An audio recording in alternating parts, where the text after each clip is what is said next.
The pen touched paper. Michael Harrison's hand shook. The ink trembled. 6 lawyers stopped breathing. 1 signature. 30 years dead. 800 jobs gone. "We're ready, Mr. Harrison." Michael pressed down. Then a voice sliced through the silence. "Sir, don't sign that." Every head snapped to the door. A waitress stood there, coffee tray shaking in her hands, but her eyes locked on the bankruptcy documents like she'd just witnessed murder. "There's a mistake," she said, stronger now. "A crucial mistake." The head lawyer's face flushed red. "This is a private, don't sign it," she repeated. 3 words. Absolute certainty. And Michael's pen froze 1 inch from ending everything.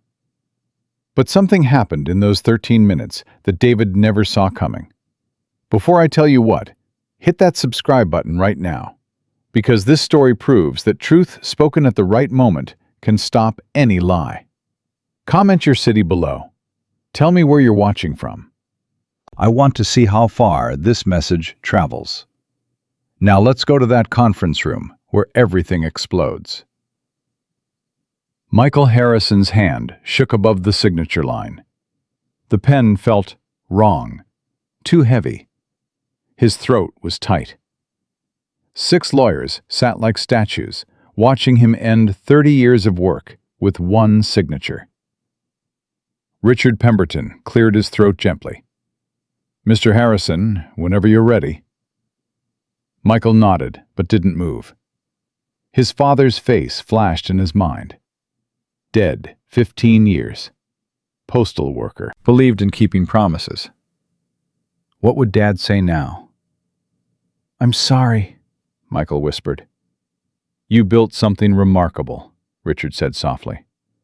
"I'm about to destroy it." Michael pressed the pen to paper, felt the tip touch. His hand shook harder. The door opened. Richard's head snapped up. "This is a private meeting." Michael looked up. A woman stood there. Server's uniform, coffee tray. But she wasn't looking at them. She was staring at the documents. Her eyes moved fast, reading. "I brought the coffee you ordered, but I—" She stopped. Her eyes locked on 1 page. "Just leave it," Richard snapped. She set the tray down, didn't leave, leaned closer. "Sir, please don't sign that." Dead silence. Richard stood fast. "Excuse me? Who—" "Don't sign it," she said louder. "There's a mistake." Michael's hand froze. "What mistake?" "Clause 14B, Porter Freight Debt. It's wrong." "We reviewed this extensively," Richard said coldly. "What's wrong with it?" Michael interrupted.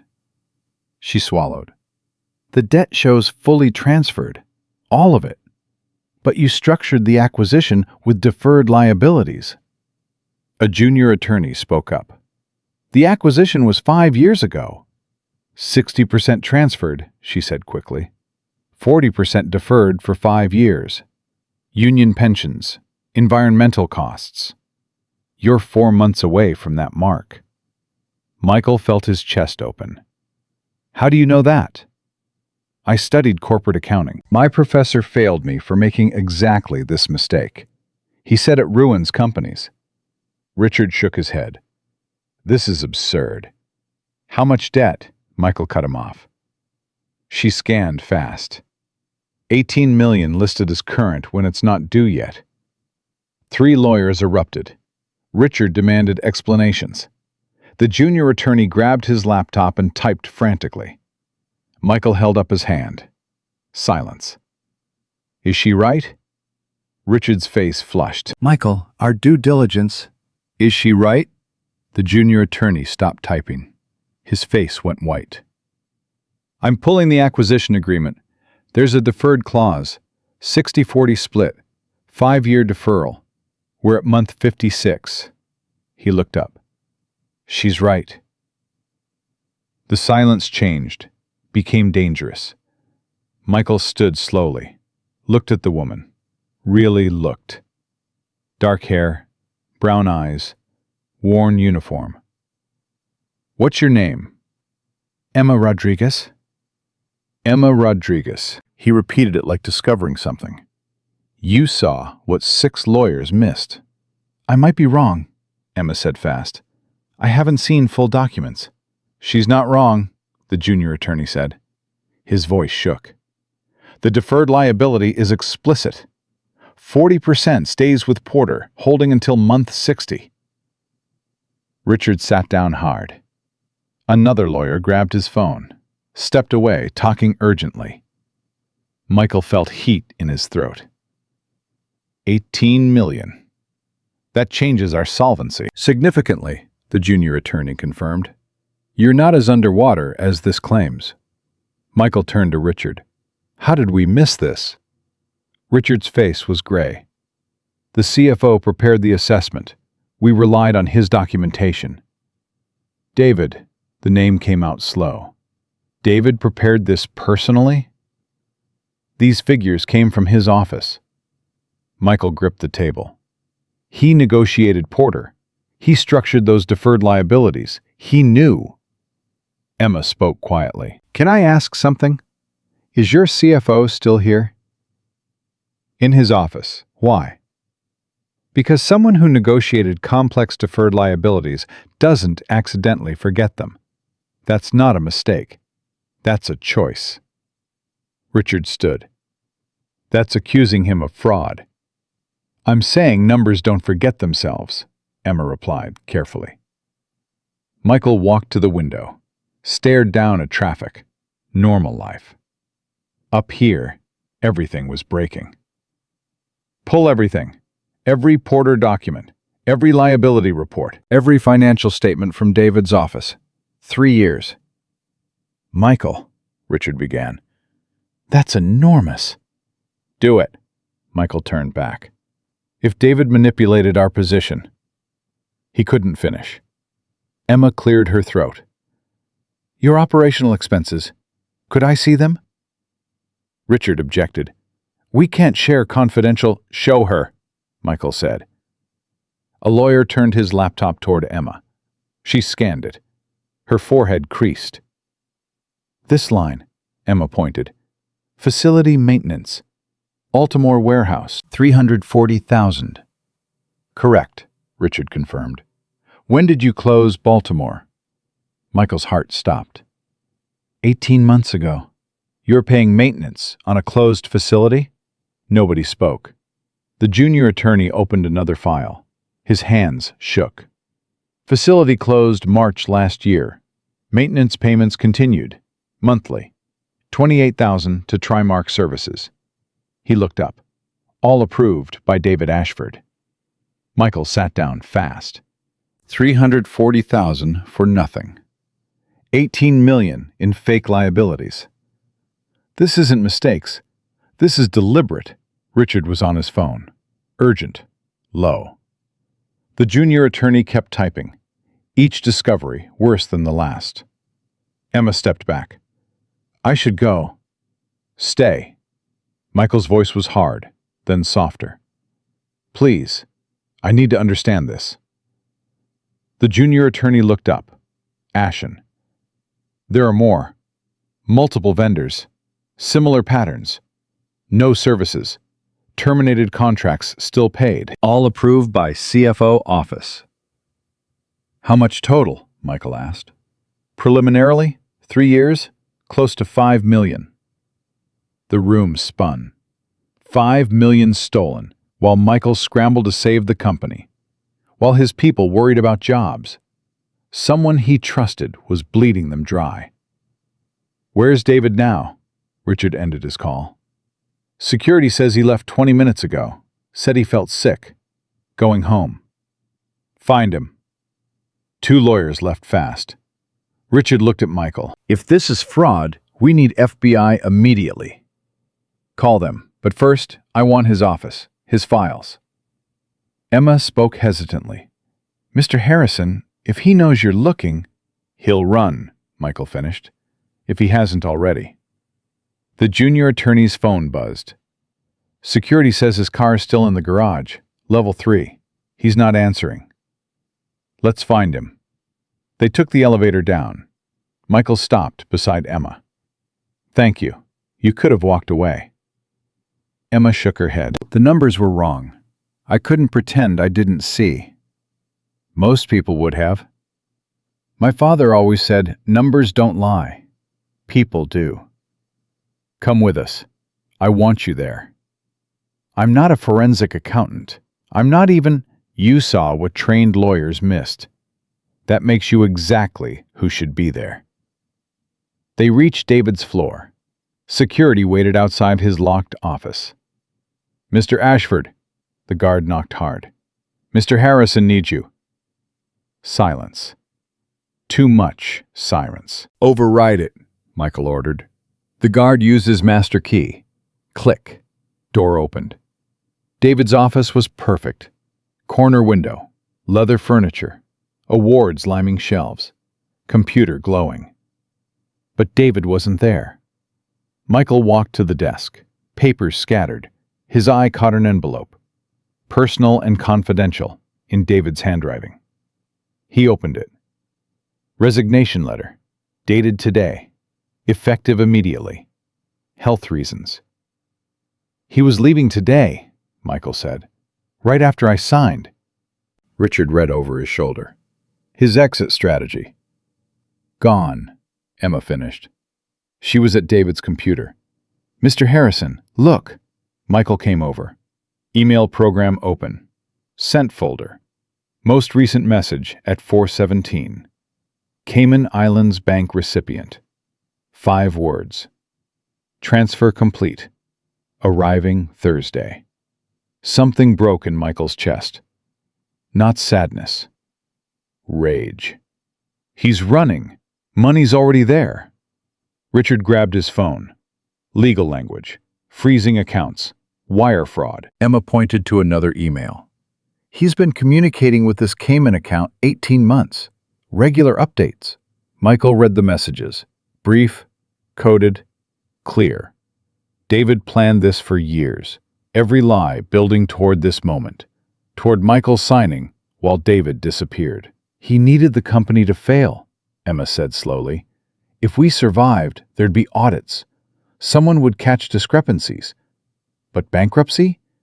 Chaos covers everything." Michael looked at her. "You figured that fast." "It's logical. Theft needs an ending. Bankruptcy was his perfect ending." The security radio crackled. "We got him. Garage level 3. In his car." Michael moved. Richard grabbed his arm. "Let security handle. He's a coward. Cowards don't fight." They took the stairs. Michael's mind raced. 3 years.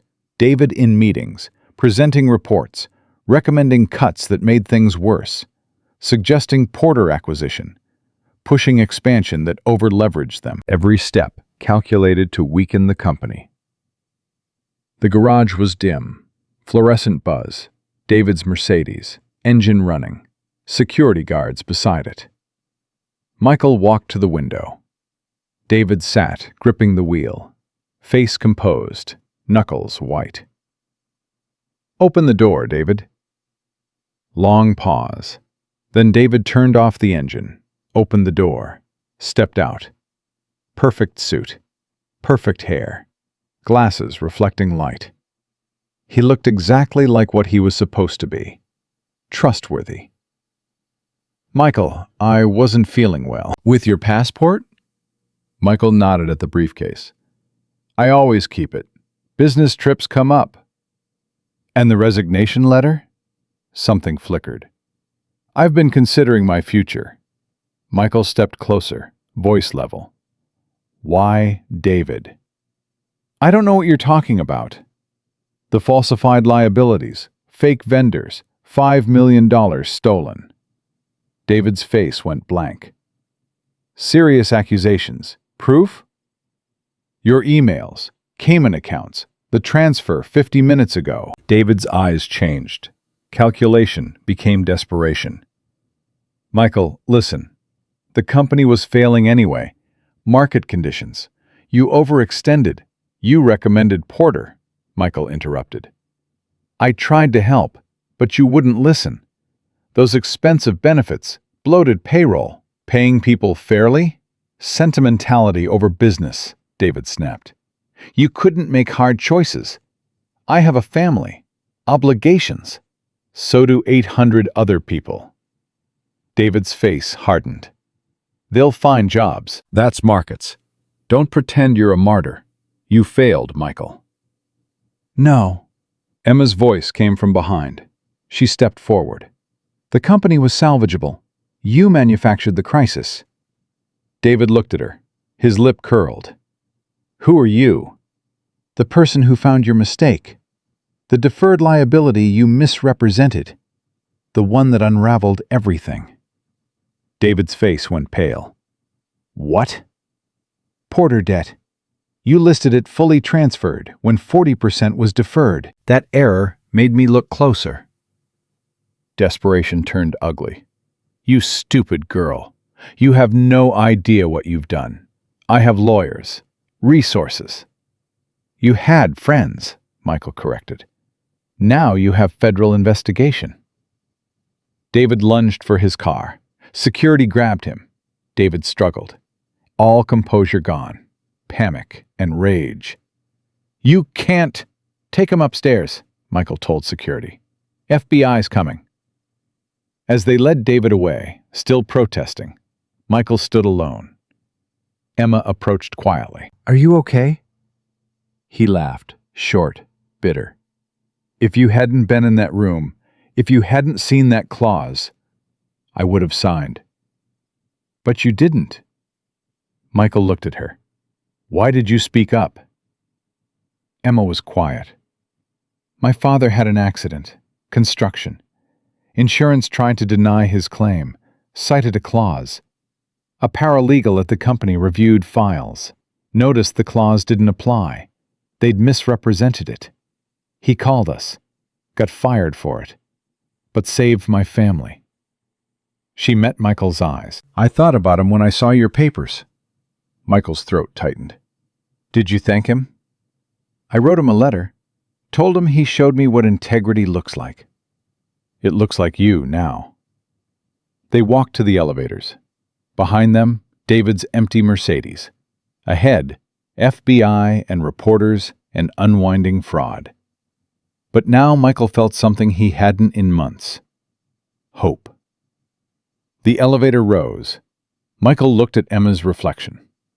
The woman who saved not just a company, but the principle that honesty mattered. Thank you. Emma smiled slightly. Numbers don't lie, Mr. Harrison. We just have to read them. They reached the conference room. FBI agents already there. 3 of them. Dark suits. The lead agent stepped forward. Mr. Harrison, Special Agent Rebecca Torres. We need to discuss David Ashford. Michael shook her hand. Whatever you need. Torres looked at Emma. And you? Emma Rodriguez. I work in the building. I noticed the discrepancies. Torres studied her. You work here? What position? Server, executive cafe. The agents exchanged glances. Ms. Rodriguez, Torres said carefully. How did you review confidential bankruptcy documents? Emma's face flushed. I was delivering coffee. Documents were on the table. I saw a clause that looked wrong.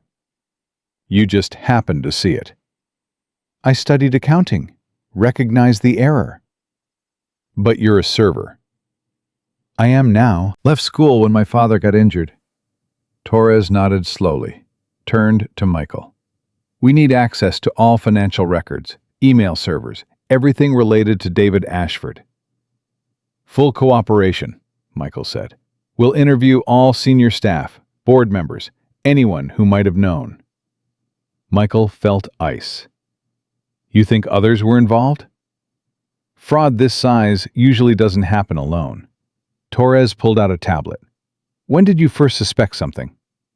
An hour ago, when Emma pointed out the error. Before that, no red flags? Michael felt defensive. The company struggled. I trusted my CFO. For how long? 3 years, since Porter acquisition. Torres made notes. The acquisition David Ashford recommended? Yes. You never questioned his judgment? He was my CFO.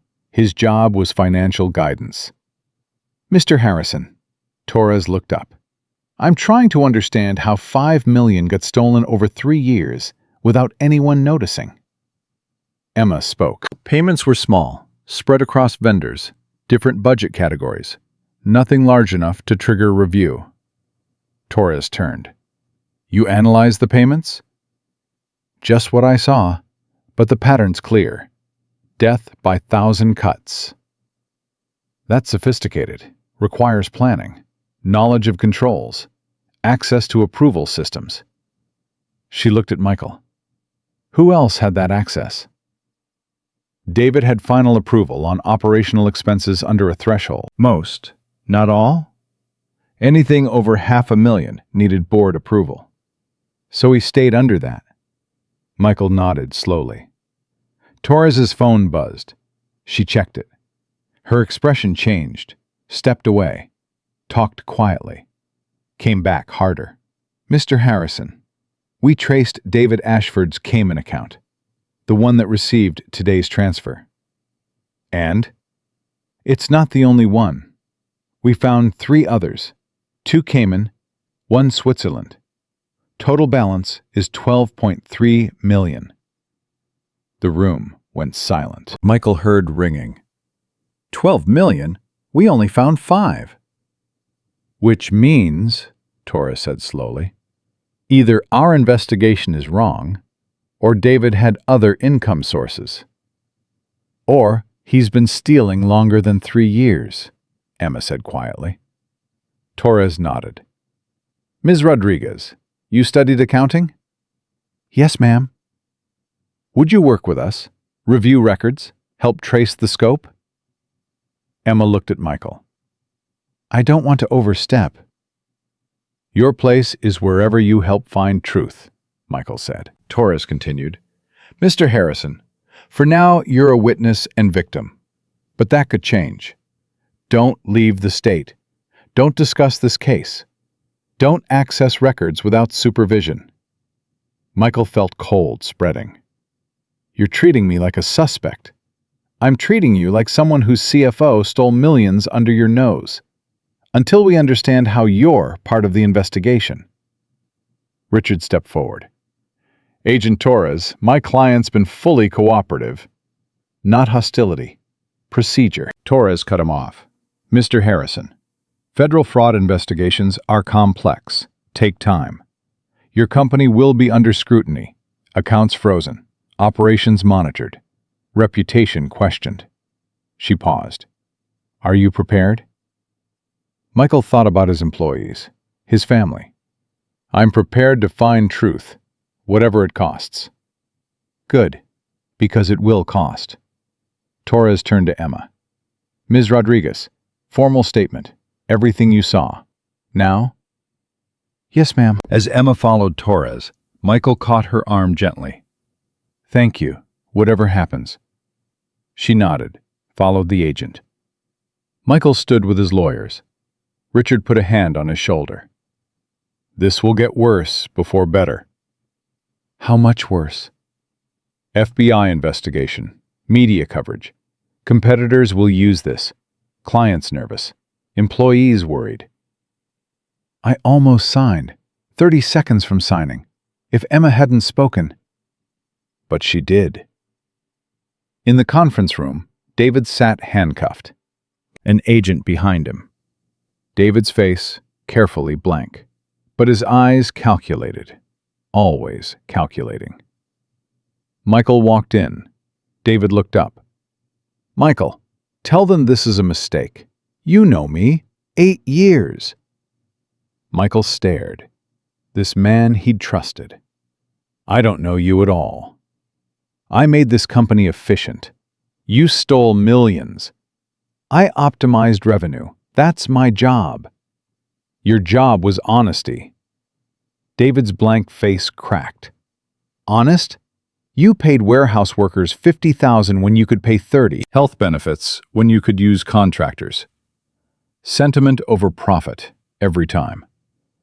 I chose people over numbers. And look where it got you, almost bankrupt. David leaned forward. Handcuffs clinked. I took precautions, or you'd have lost everything anyway. Precautions? Theft? Survival. You think loyalty matters in business? Winners take. Losers make excuses. Then you're a loser, Michael said quietly. You're in handcuffs. David's face went hard.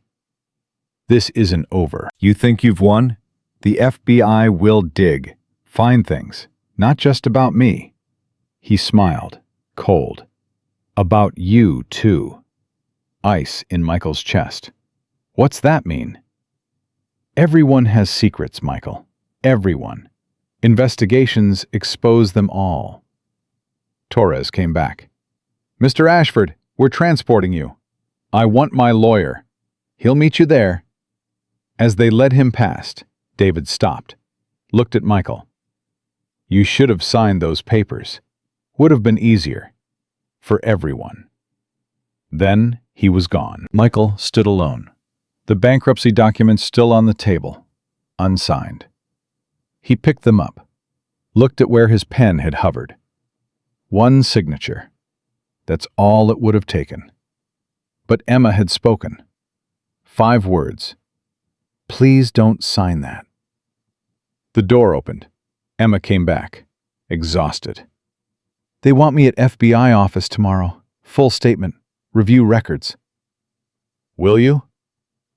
Yes, but I need to tell you something. Agent Torres said David had 12 million in accounts. More than 5 from your company. Which means he was stealing from somewhere else. Or longer than we thought. Mr. Harrison, Emma's voice gentle. This investigation will turn your company inside out.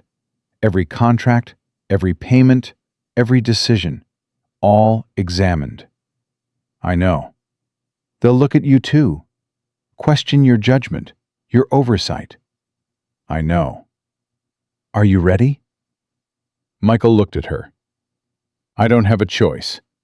Either face truth or run. I'm done running. Then I'll help.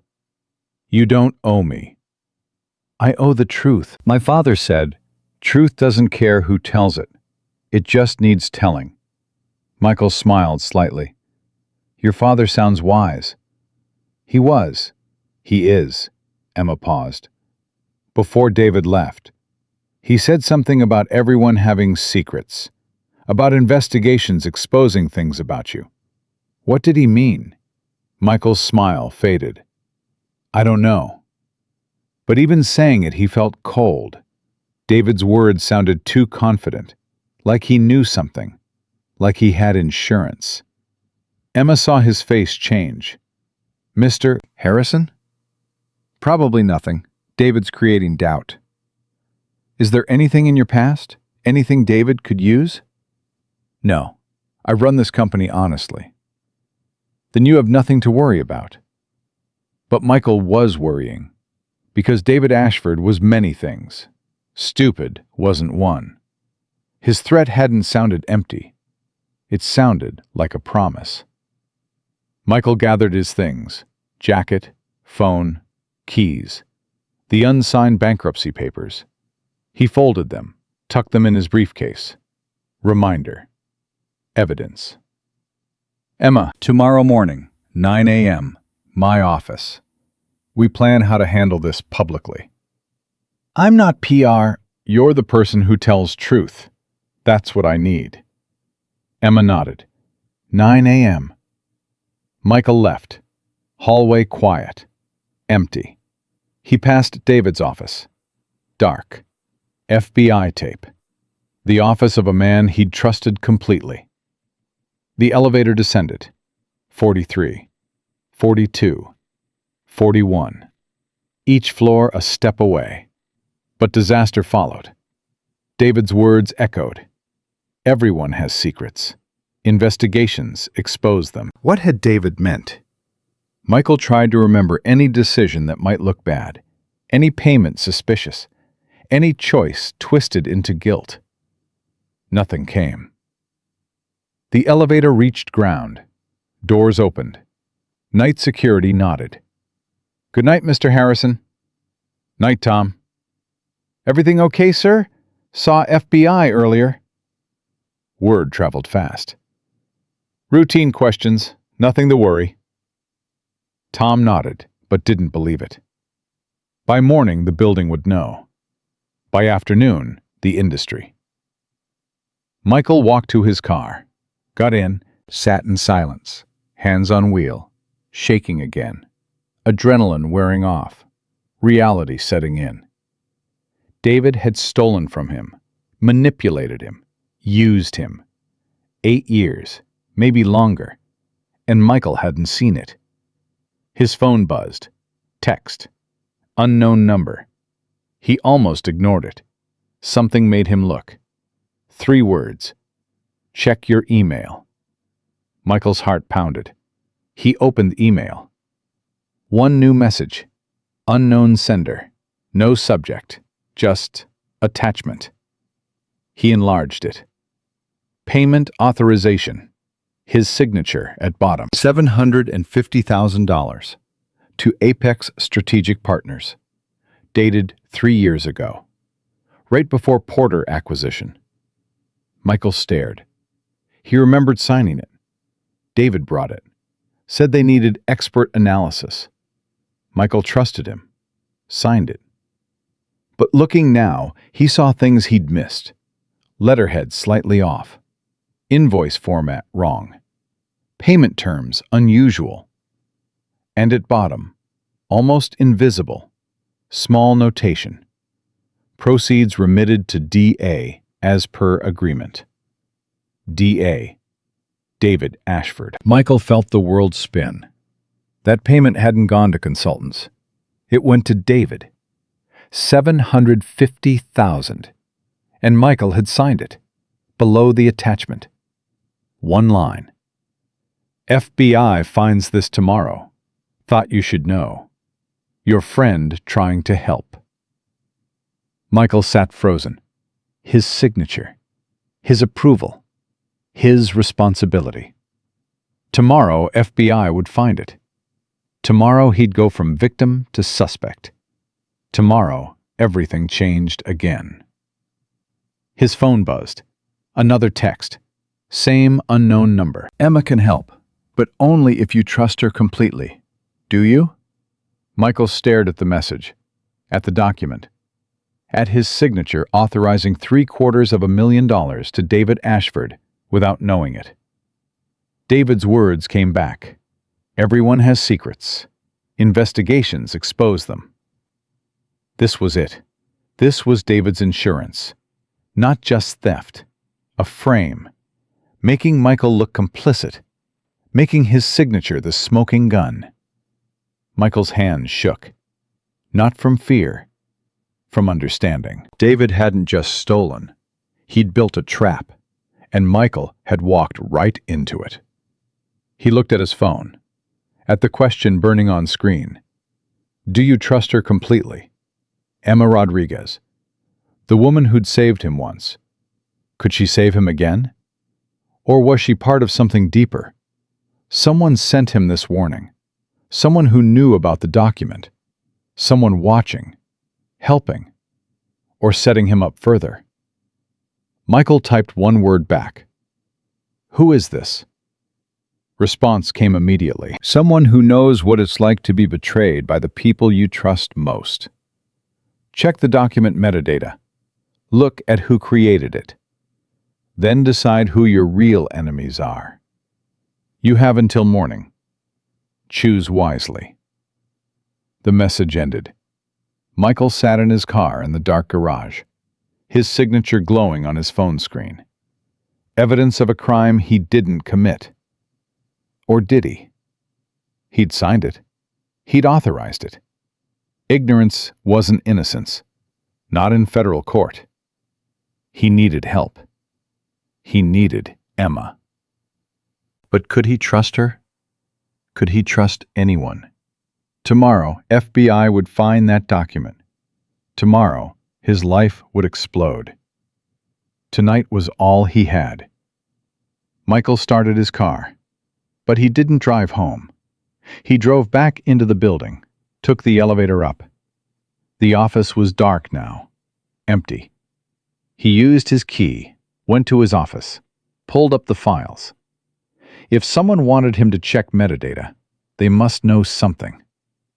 Michael opened his computer, accessed the archived payment files, found the Apex Strategic Partners authorization, downloaded it, checked properties.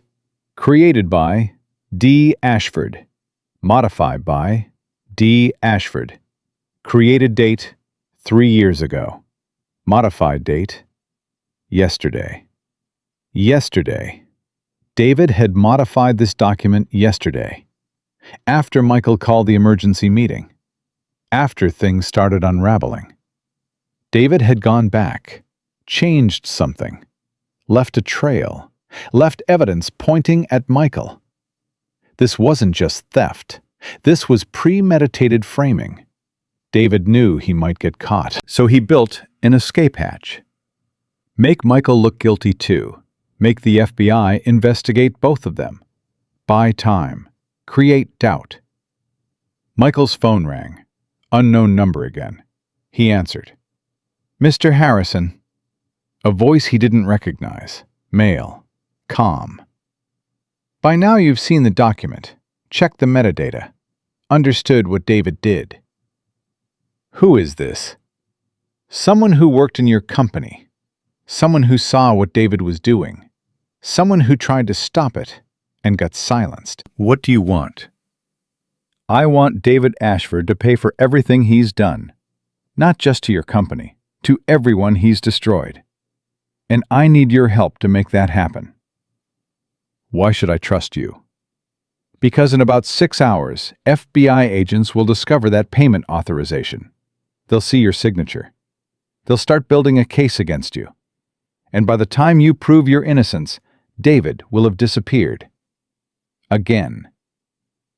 Again? This isn't his first time, Mr. Harrison. David Ashford has done this before.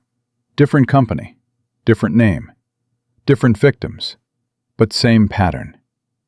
He's done this at least twice that I know of. Maybe more. Michael's blood went cold. How do you know this? Because I helped him do it. And I've been living with that guilt ever since. Now I'm giving you what you need to stop him. But you have to move fast. And you have to trust Emma Rodriguez. She's the only one pure enough to see clearly. Who are you? Check your email again. I sent you everything. David's previous identities, his old victims, his pattern. Show it to Emma. Show it to FBI. Stop him before he hurts anyone else. And Mr. Harrison? What? I'm sorry. For what I helped him do. For not speaking up sooner. For being a coward. Don't be like me. Be like Emma. Speak the truth, even when it costs everything. The line went dead. Michael checked his email. New message. Multiple attachments. He opened them. Corporate records. Criminal complaints. News articles. All about fraud cases at other companies. Different cities. Different industries. But same pattern. CFO stealing methodically. Company nearly bankrupted.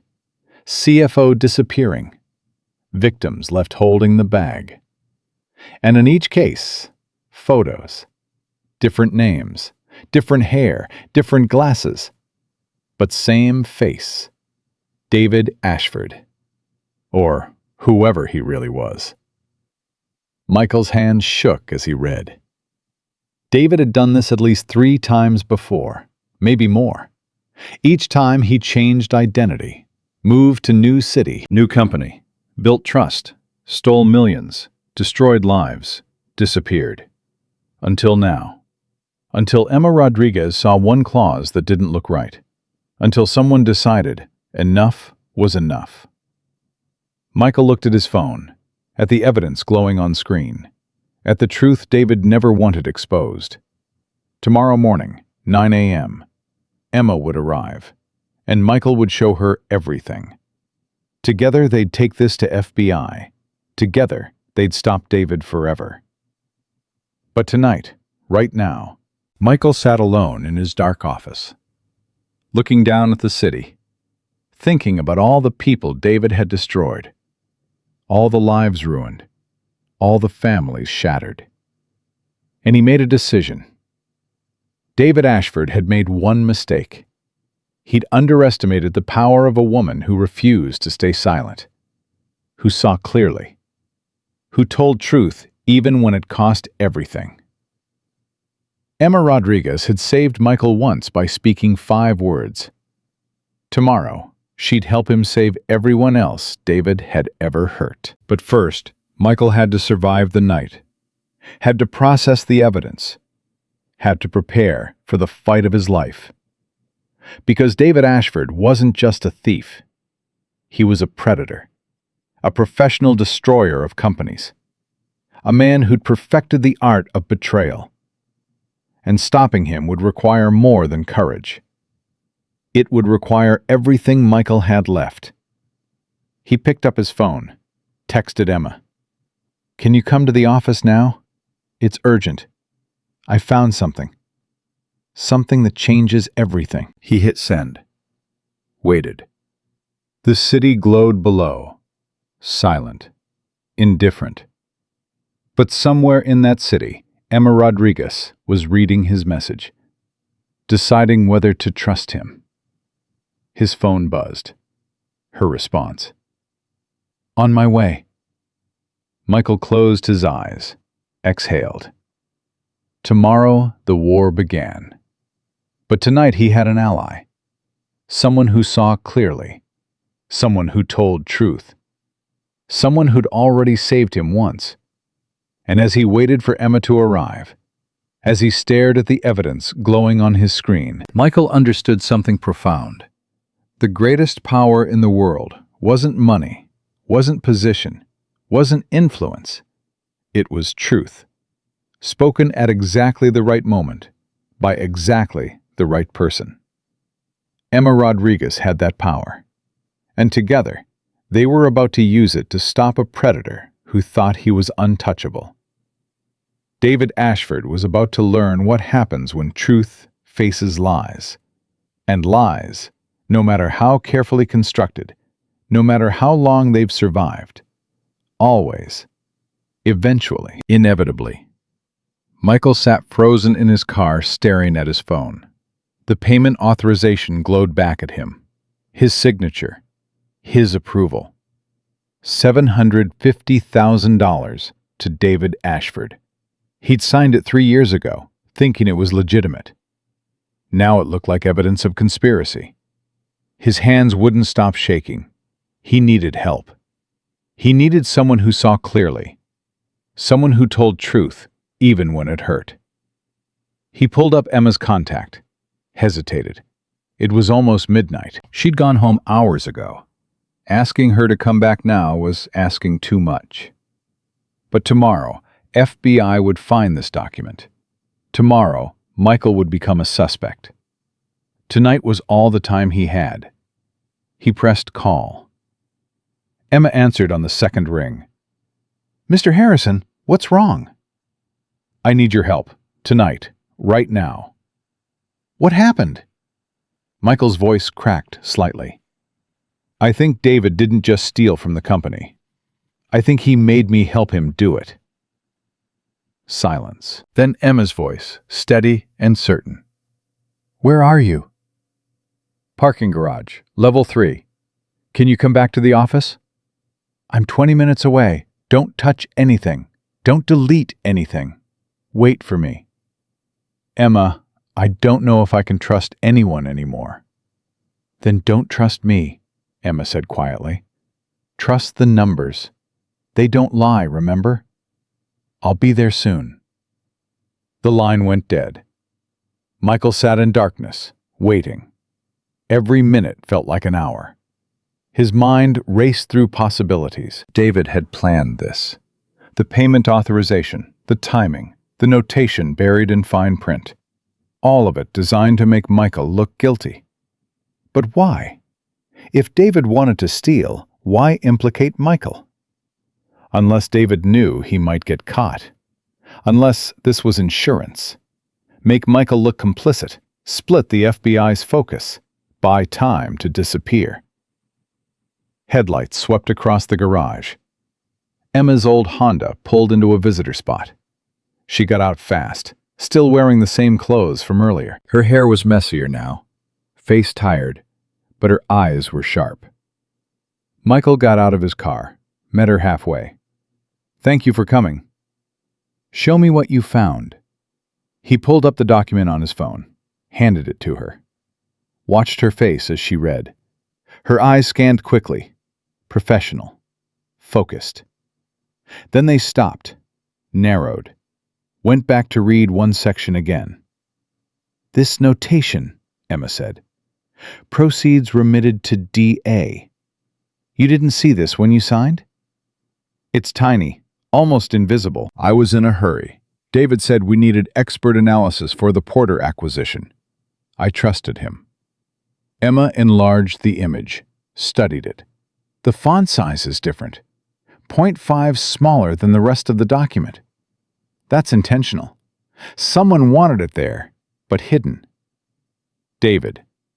Maybe. Or someone helping him.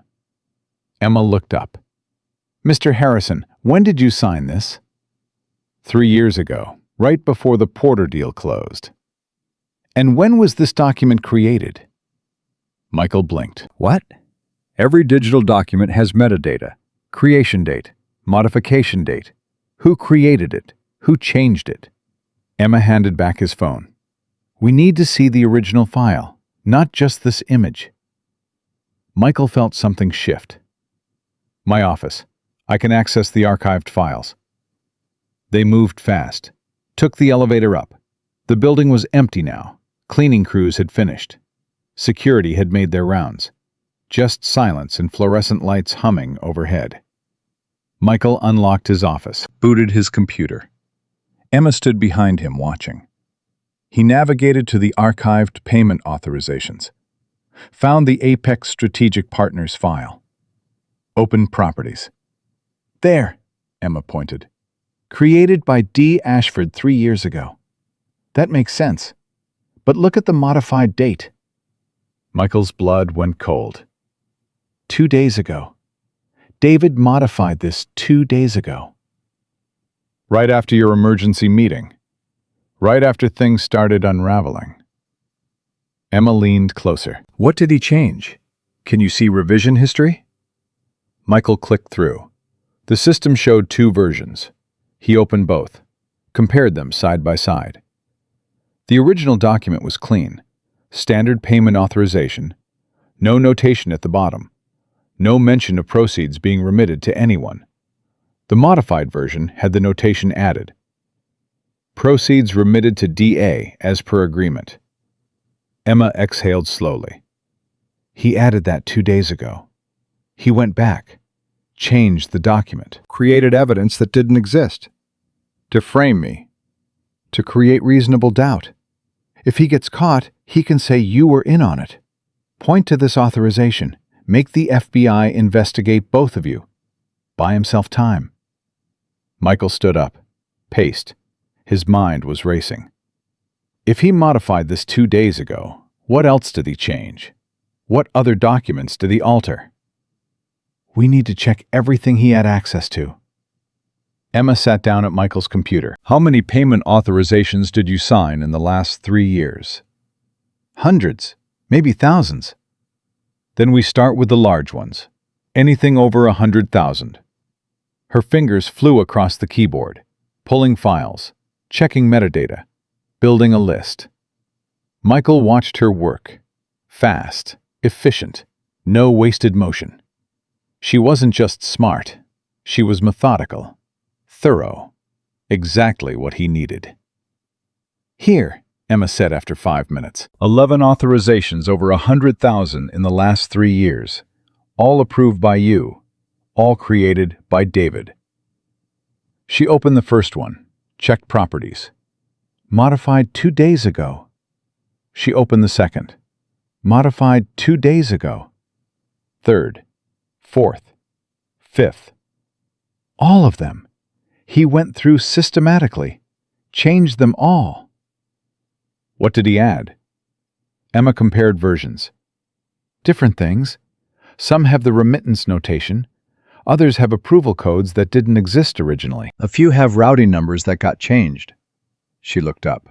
He's building a paper trail that makes you look complicit in everything. Michael felt sick. If the FBI sees these, they'll think you helped him steal millions. They'll think you're trying to play victim now to avoid prosecution. We have to tell them. Show them the metadata. Prove David altered these after the fact.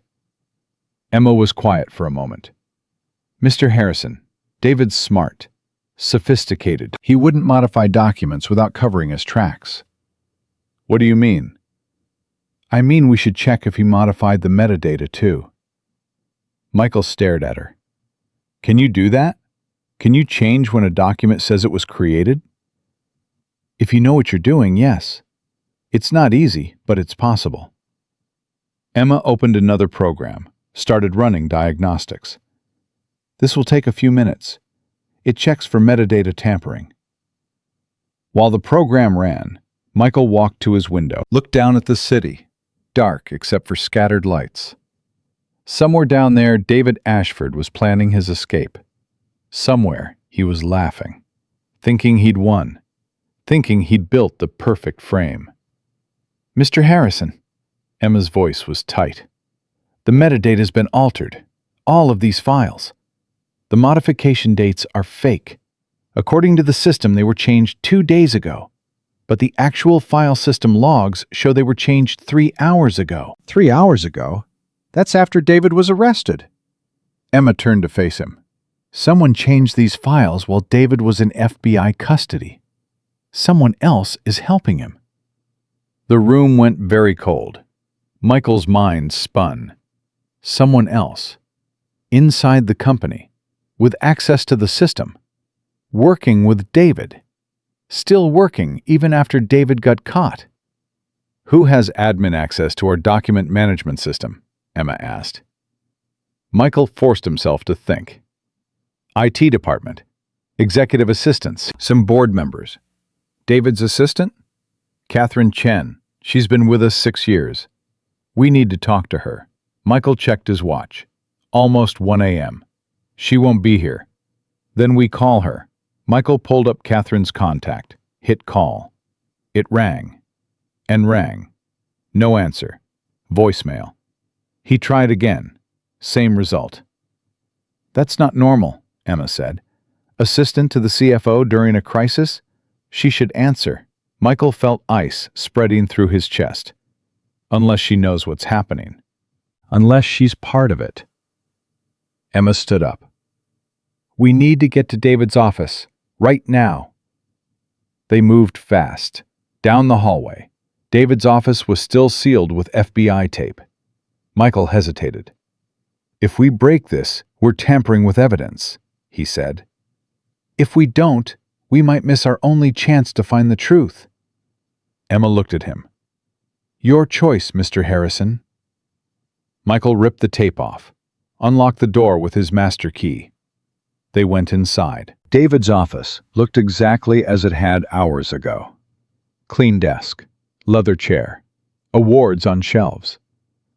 But now Michael saw it differently. This wasn't success. This was theater. A set designed to project trustworthiness while hiding rot underneath.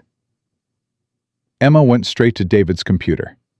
Still on, still logged in. The FBI had taken his laptop, but left the desktop. She started opening files, searching. What are we looking for? Michael asked. I don't know yet. But David was too careful to leave everything on his laptop. He had to have backups, hidden files, something the FBI wouldn't find on first pass. She clicked through folders, opened directories, checked hidden files. Minutes passed. Michael stood by the door watching the hallway, listening for security, for FBI, for anyone. Mr. Harrison. Emma's voice was strange. Come look at this. He came over. Emma had opened a folder buried deep in the system. Inside were spreadsheets, dozens of them, years of data. What am I looking at? Payment records, but not from Harrison and Logistics. Emma opened one. This is from a company called Vertex Solutions, Chicago. Look at the dates. 4 years before David came here. Michael scanned the spreadsheet, saw the same patterns, small payments, multiple vendors, nothing triggering automatic review, but adding up to millions. Emma opened another file. Meridian Trading, Boston. 6 years before David came here. Same patterns, same methods, different company. He's done this before, Michael said slowly. Not twice. Not 3 times. Emma kept opening files. I'm counting 8 different companies, 8 different cities, going back 12 years. Michael felt the room tilt. David Ashford isn't even his real name, is it? Probably not. Look at this. Emma opened a text file. Inside was a list. Names, social security numbers, addresses. These are identities. At least 15 of them. Complete backgrounds, references, employment history. He's a professional. He's a predator. Emma's voice was hard now. He moves from company to company, builds trust, spends years setting up the theft, then destroys the company while making the CEO look complicit. By the time anyone figures it out, he's gone. New name, new city, new victim. Michael thought about all the CEOs in those files. Men and women like him. People who trusted the wrong person, who signed documents without reading fine print, who woke up one day to find their reputations destroyed and their freedom threatened. We have to copy all of this, Michael said. Give it to the FBI. We will. But first, Emma kept clicking. If David kept records of his previous crimes, he might have kept records of his partners, people who helped him, like whoever modified those files 3 hours ago. She found another folder. This one was encrypted, password protected. Can you break it? Michael asked. Maybe. David was careful, but nobody's perfect. Emma pulled up a password cracking program, started running it. This will take time. While the program worked, Michael looked around David's office more carefully. Leather couch, mahogany bookshelves, framed diplomas from Stanford. All fake. All props in an elaborate con. His eye caught on something. The bottom shelf of the bookcase. One book slightly out of alignment. Michael pulled it. The book didn't move. He pulled harder. Heard a click. The entire bookshelf swung open. Behind it was a safe. Small. Digital lock. Emma. She turned, saw the safe, stood up and came over. Of course he has a safe. Can you open it? Not without the code, but I can guess. People use predictable passwords. She tried David's birthday. Nothing. Tried the company founding date. Nothing. Tried various combinations. All failed. Wait, Emma said. Try the amount he stole. 4800000. Michael entered it. The safe beeped. Unlocked. Swung open. Inside were documents. Passports under different names. Stacks of cash in multiple currencies. A burner phone. And a leather notebook. Emma grabbed the notebook. Opened it. Her eyes went wide. Mr. Harrison, this is everything. Every company he hit. Every person he worked with. Names, dates, amounts. She flipped pages. And look, his partners.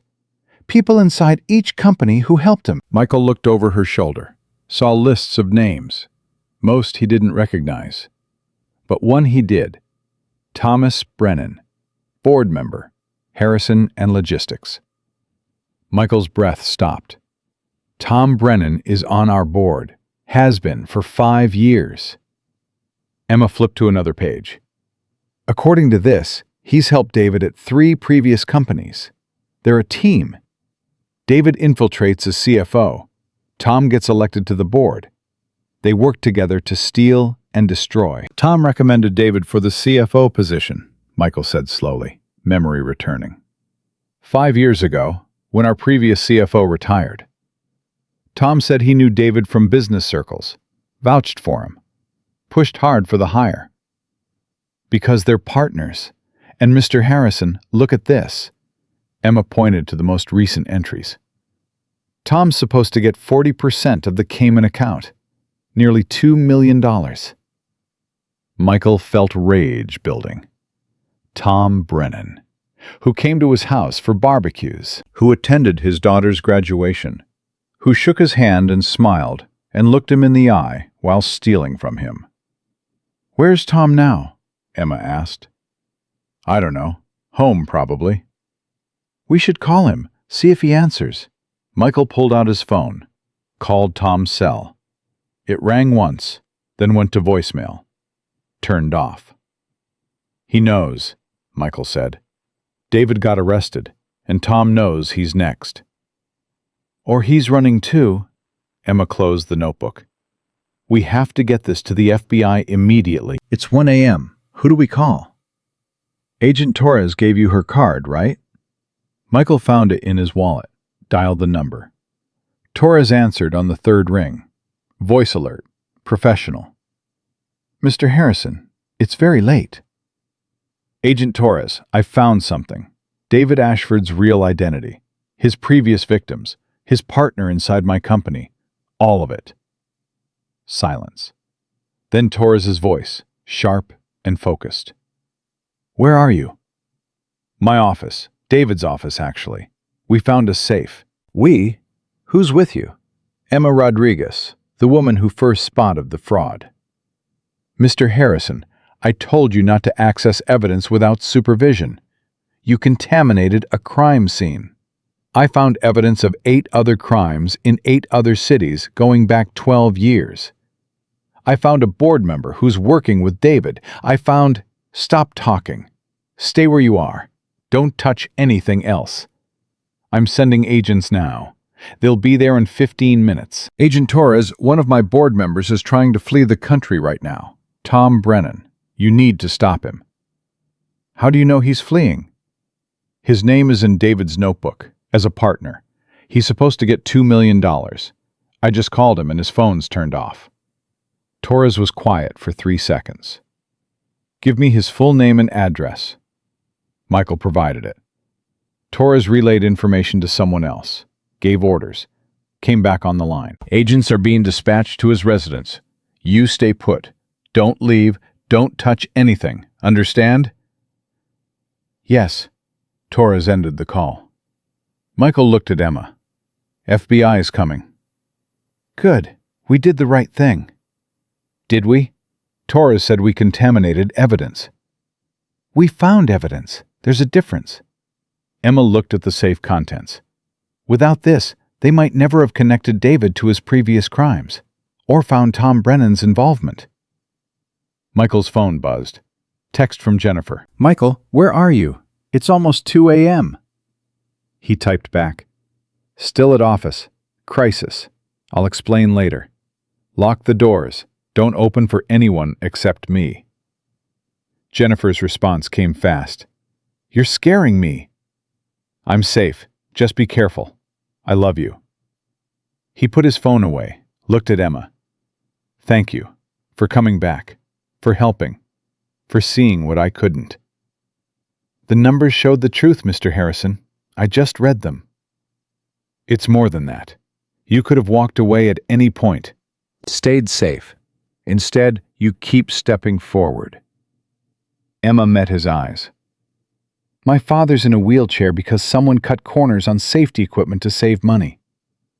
The insurance company tried to deny his claim because someone altered records. My whole life I've watched powerful people get away with hurting regular people." She gestured at the notebook. "Not this time. Not if I can help it." Footsteps echoed in the hallway. Multiple people, moving fast.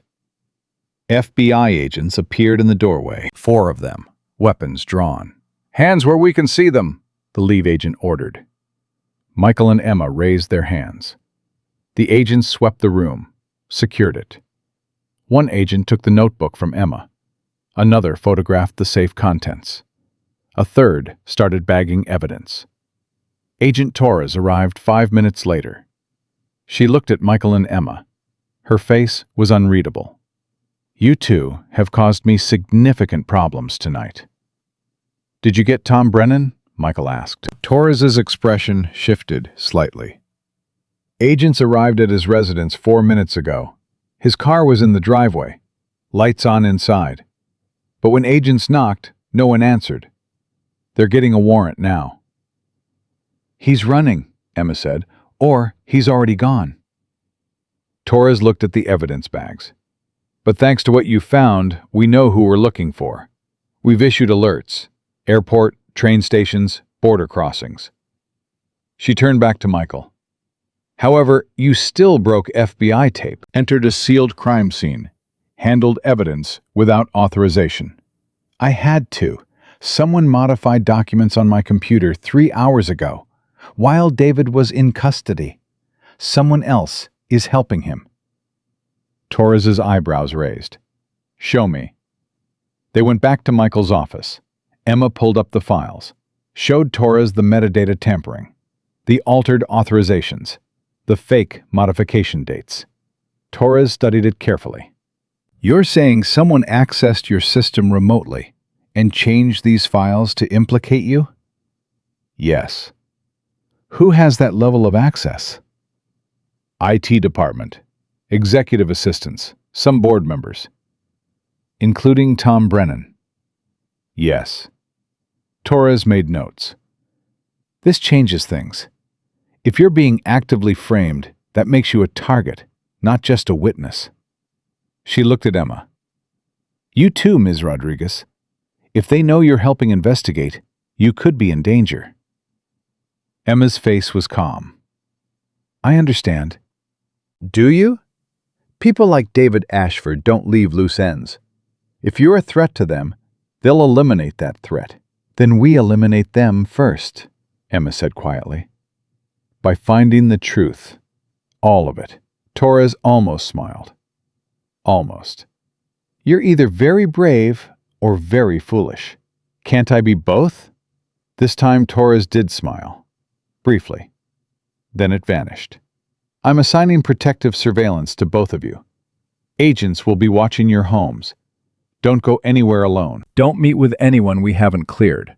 Report anything suspicious immediately." Michael's phone buzzed. Jennifer calling. He answered. "Hey, Michael, someone's here." Jennifer's voice was tight with fear. "Someone just knocked on our door. It's 2 a.m. They're knocking again." Michael's blood froze. "Don't answer. Lock yourself in the bedroom with the kids. Call 911. "The knocking stopped. I'm looking out the window. I can't see anyone." "But Michael, the garage door. It's open." "We closed it before bed. I know we did." Torres was already on her radio. "I need units to—" She looked at Michael. He gave the address. Torres relayed it. "Possible home invasion in progress. Family inside. Expedite." Michael was already moving, running for the elevator. Emma and Torres followed. They rode down in silence. Michael's heart hammered. Sophie and Jake upstairs asleep. Jennifer scared. Someone at their house. Someone who knew where they lived. His phone buzzed. Text from Jennifer. "Police are here. Someone was in the garage. They're gone now. We're okay." Michael sagged against the elevator wall. "They're safe. Police are there." "Good," Torres said. "But this confirms what we suspected. David and his partners are willing to escalate. This is now officially a manhunt." They reached the parking garage. Torres's phone rang. She answered, listened. Her face went hard. Understood. Lock it down. She ended the call, looked at Michael and Emma. Tom Brennan's dead. Agents found him in his basement. Single gunshot wound to the head. Staged to look like suicide. The words hung in the air like smoke. Michael felt the world tilt. Tom's dead. And David Ashford escaped federal custody 30 minutes ago during transport to arraignment. Vehicle ambushed. 2 agents wounded. Ashford is gone. Emma's voice was barely a whisper. He's coming for us. Torres nodded. That's exactly what I think. Which means we need to move you both to safe locations. Now. Michael looked at Emma, saw fear in her eyes for the first time. But underneath the fear was something else. Determination. The same thing that made her speak up in the first place. No, Michael said. We're not hiding. Torres stared at him. Excuse me? David's smart, sophisticated. He's been doing this for 12 years. He's not going to stop. And if we hide, he'll just wait. Pick us off one by one when we're vulnerable. What are you suggesting? Michael looked at Emma. We go on offense. We find him before he finds us. Emma nodded slowly. The notebook. It has addresses, safe houses, accounts, everything he needs to run. If we follow that trail, we find him, Michael finished. Torres shook her head. Absolutely not. You're civilians. This is FBI business now. With respect, Agent Torres, your custody just got ambushed. 2 agents wounded. Your suspect escaped. You need help. Not from untrained civilians who'll get themselves killed. Then train us, protect us, but use us. Because we know this company. We know David's methods. And we have something you don't. What's that? Motivation, Emma said quietly. David tried to destroy Mr. Harrison's life, tried to frame him, threatened his family. We won't stop until he pays for that. Torres studied them both. This is insane. This is necessary, Michael countered. For a long moment, no one spoke. Then Torres made a decision. Michael saw it in her eyes. Fine, but you do exactly what I say. No heroics. No going off alone. You're bait in a trap, and bait doesn't get to run the operation. Clear? Clear, Michael said.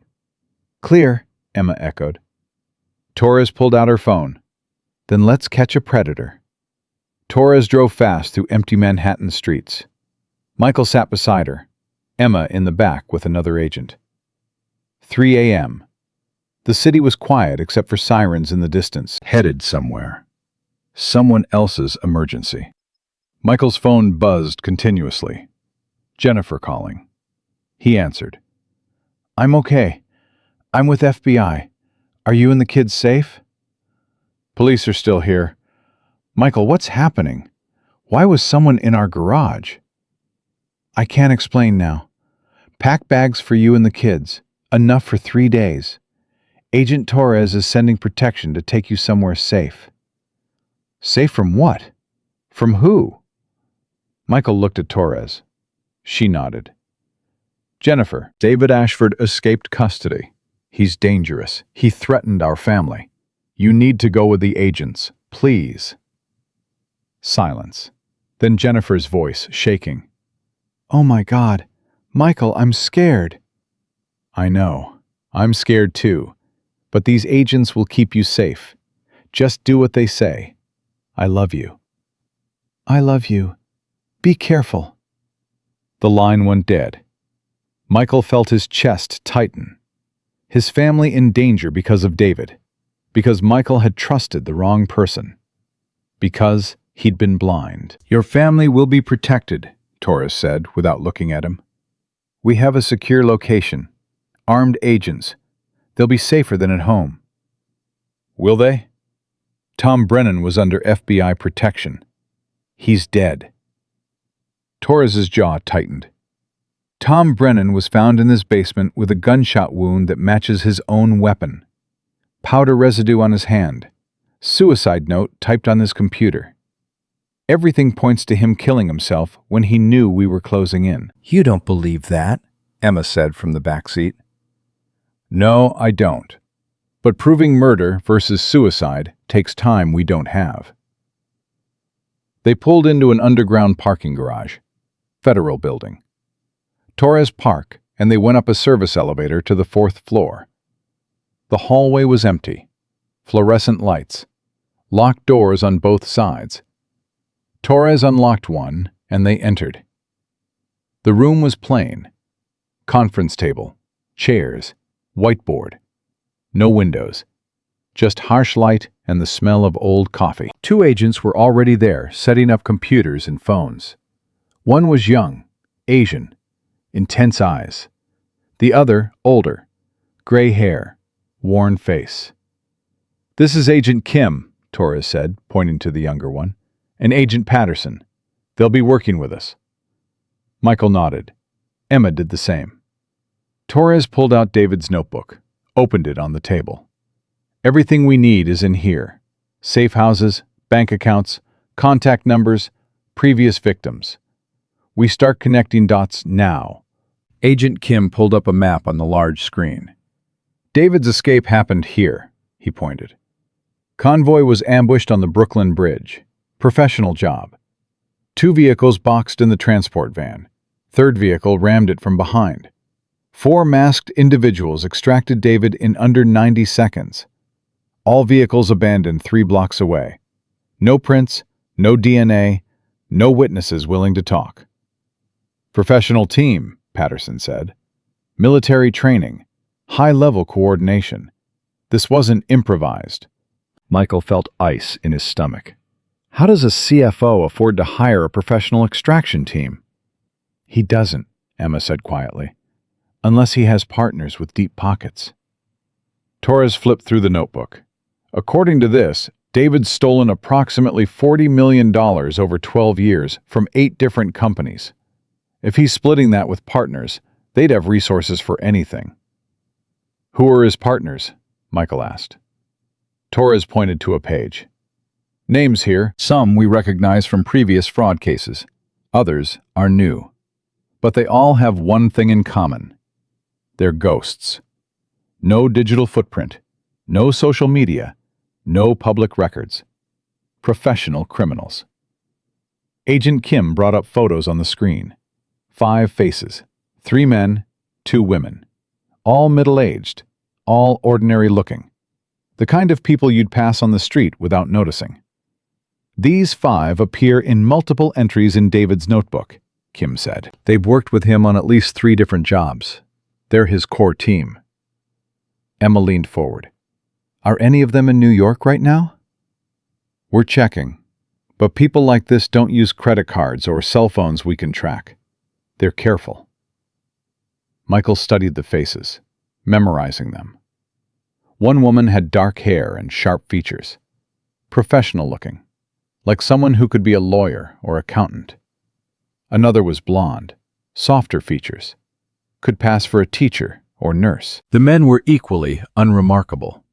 Average height, average build. Designed to blend in. "What about Catherine Chen?" Michael asked. "David's assistant. She's not answering her phone."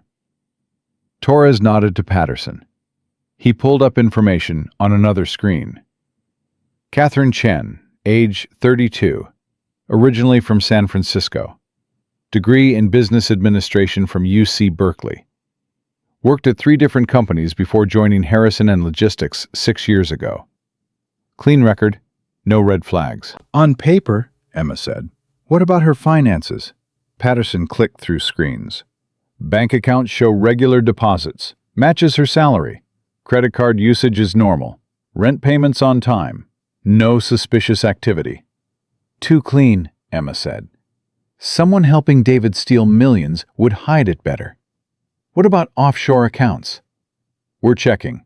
Takes time to get cooperation from foreign banks." Torres closed the notebook. "Right now, our priority is finding David before he disappears permanently. He's wounded. His operation is exposed. He'll want to cut losses and run, which means he needs money and a way out of the country. The Cayman accounts, Michael said. Can we freeze them? Already done. But David's smart. He'll have contingencies. Cash hidden, other accounts we don't know about, alternative identities ready. Emma picked up the notebook, flipped through pages. He lists safe houses. Places he can hide. Most are from previous jobs, but there are 3 in the New York area. She read addresses. 1 in Queens, 1 in Jersey City, 1 in the Bronx. Torres looked at Kim and Patterson. Get teams to all 3 locations. Search warrants. Full tactical. Go now. The 2 agents left quickly. Torres sat down heavily. This is going to be a long day. Michael checked his watch. 3:40 a.m. He'd been awake for almost 24 hours. His body felt it, exhaustion pulling at him. But his mind was wired, alert, running on adrenaline and fear. What do we do while we wait? He asked. We go through this notebook line by line, find patterns, connections, anything that tells us where David will go next. Torres looked at Emma. You're good at seeing patterns. Help me with this. Emma sat down, opened the notebook to the first page. He's methodical. Every job is documented. Company name, his identity, his role, timeline, key players he recruited or compromised, amount stolen, exit strategy. She ran her finger down entries. Look at this. Every job follows the same pattern. Step 1. Infiltrate as CFO or controller. Step 2. Recruit inside ally, usually board member or senior executive. Step 3. Spend minimum 2 years building trust. Step 4. Begin small thefts that look like legitimate expenses. Step 5. Expand thefts systematically over 12 to 18 months. Step 6. Create crisis that forces company toward bankruptcy. Step 7. Frame CEO or owner as complicit. Step 8. Escape during chaos with money and new identity. Michael felt sick. That's exactly what he did to me. To you and 7 others before you, Emma confirmed. He's not improvising. He's following a playbook. Torres leaned in. If he follows the same pattern every time, we can predict his next moves. Exit strategy, Emma said. Every job lists how he planned to leave the country. Previous jobs he used private planes, chartered boats. Once he used a cargo ship. He doesn't use commercial airlines. Too much security. So we watch private airports, Torres said. Marinas, shipping terminals. He knows you'll do that, Emma said. Which means this time he'll do something different. Break his pattern. Torres studied her. You think like a criminal. I think like someone who plans carefully. David's strength is his system. But systems have weaknesses. The weakness is rigidity. If something doesn't go according to plan, the whole system breaks down. And things aren't going according to plan, Michael said. He got caught. Tom Brennan is dead. His extraction worked, but now he's a fugitive, with law enforcement actively hunting him. Emma nodded. He's off script, which means he'll make mistakes. Torres's phone rang. She answered. Torres. Her face changed as she listened. When? Pause. Any casualties? Pause. Secure the scene. I'm on my way. She ended the call and stood. FBI raided the Queen's safe house. David was there. There was a firefight. He escaped again. 1 agent wounded, not critical. Michael's blood ran cold. He's shooting at federal agents now? He's desperate. Cornered animals are dangerous. Torres grabbed her keys. Stay here, both of you. Don't leave this room. Don't open the door for anyone except me or the agents I assign. Understood? We should come with you, Michael said. Absolutely not. This is a hot crime scene with an active shooter. You stay here. She looked at the remaining agent by the door.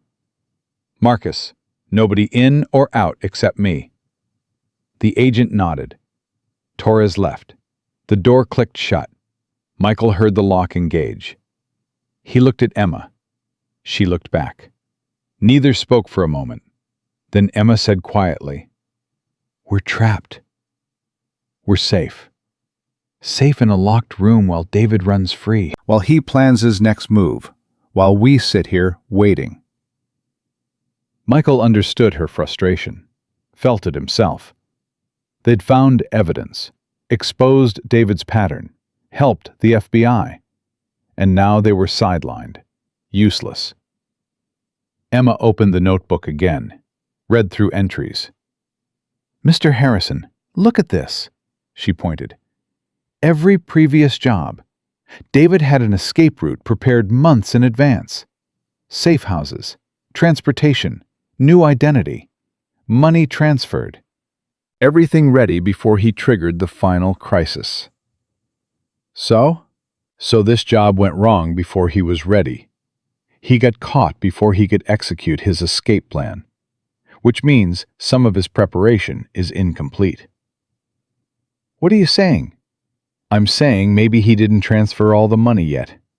Maybe his new identity isn't fully established.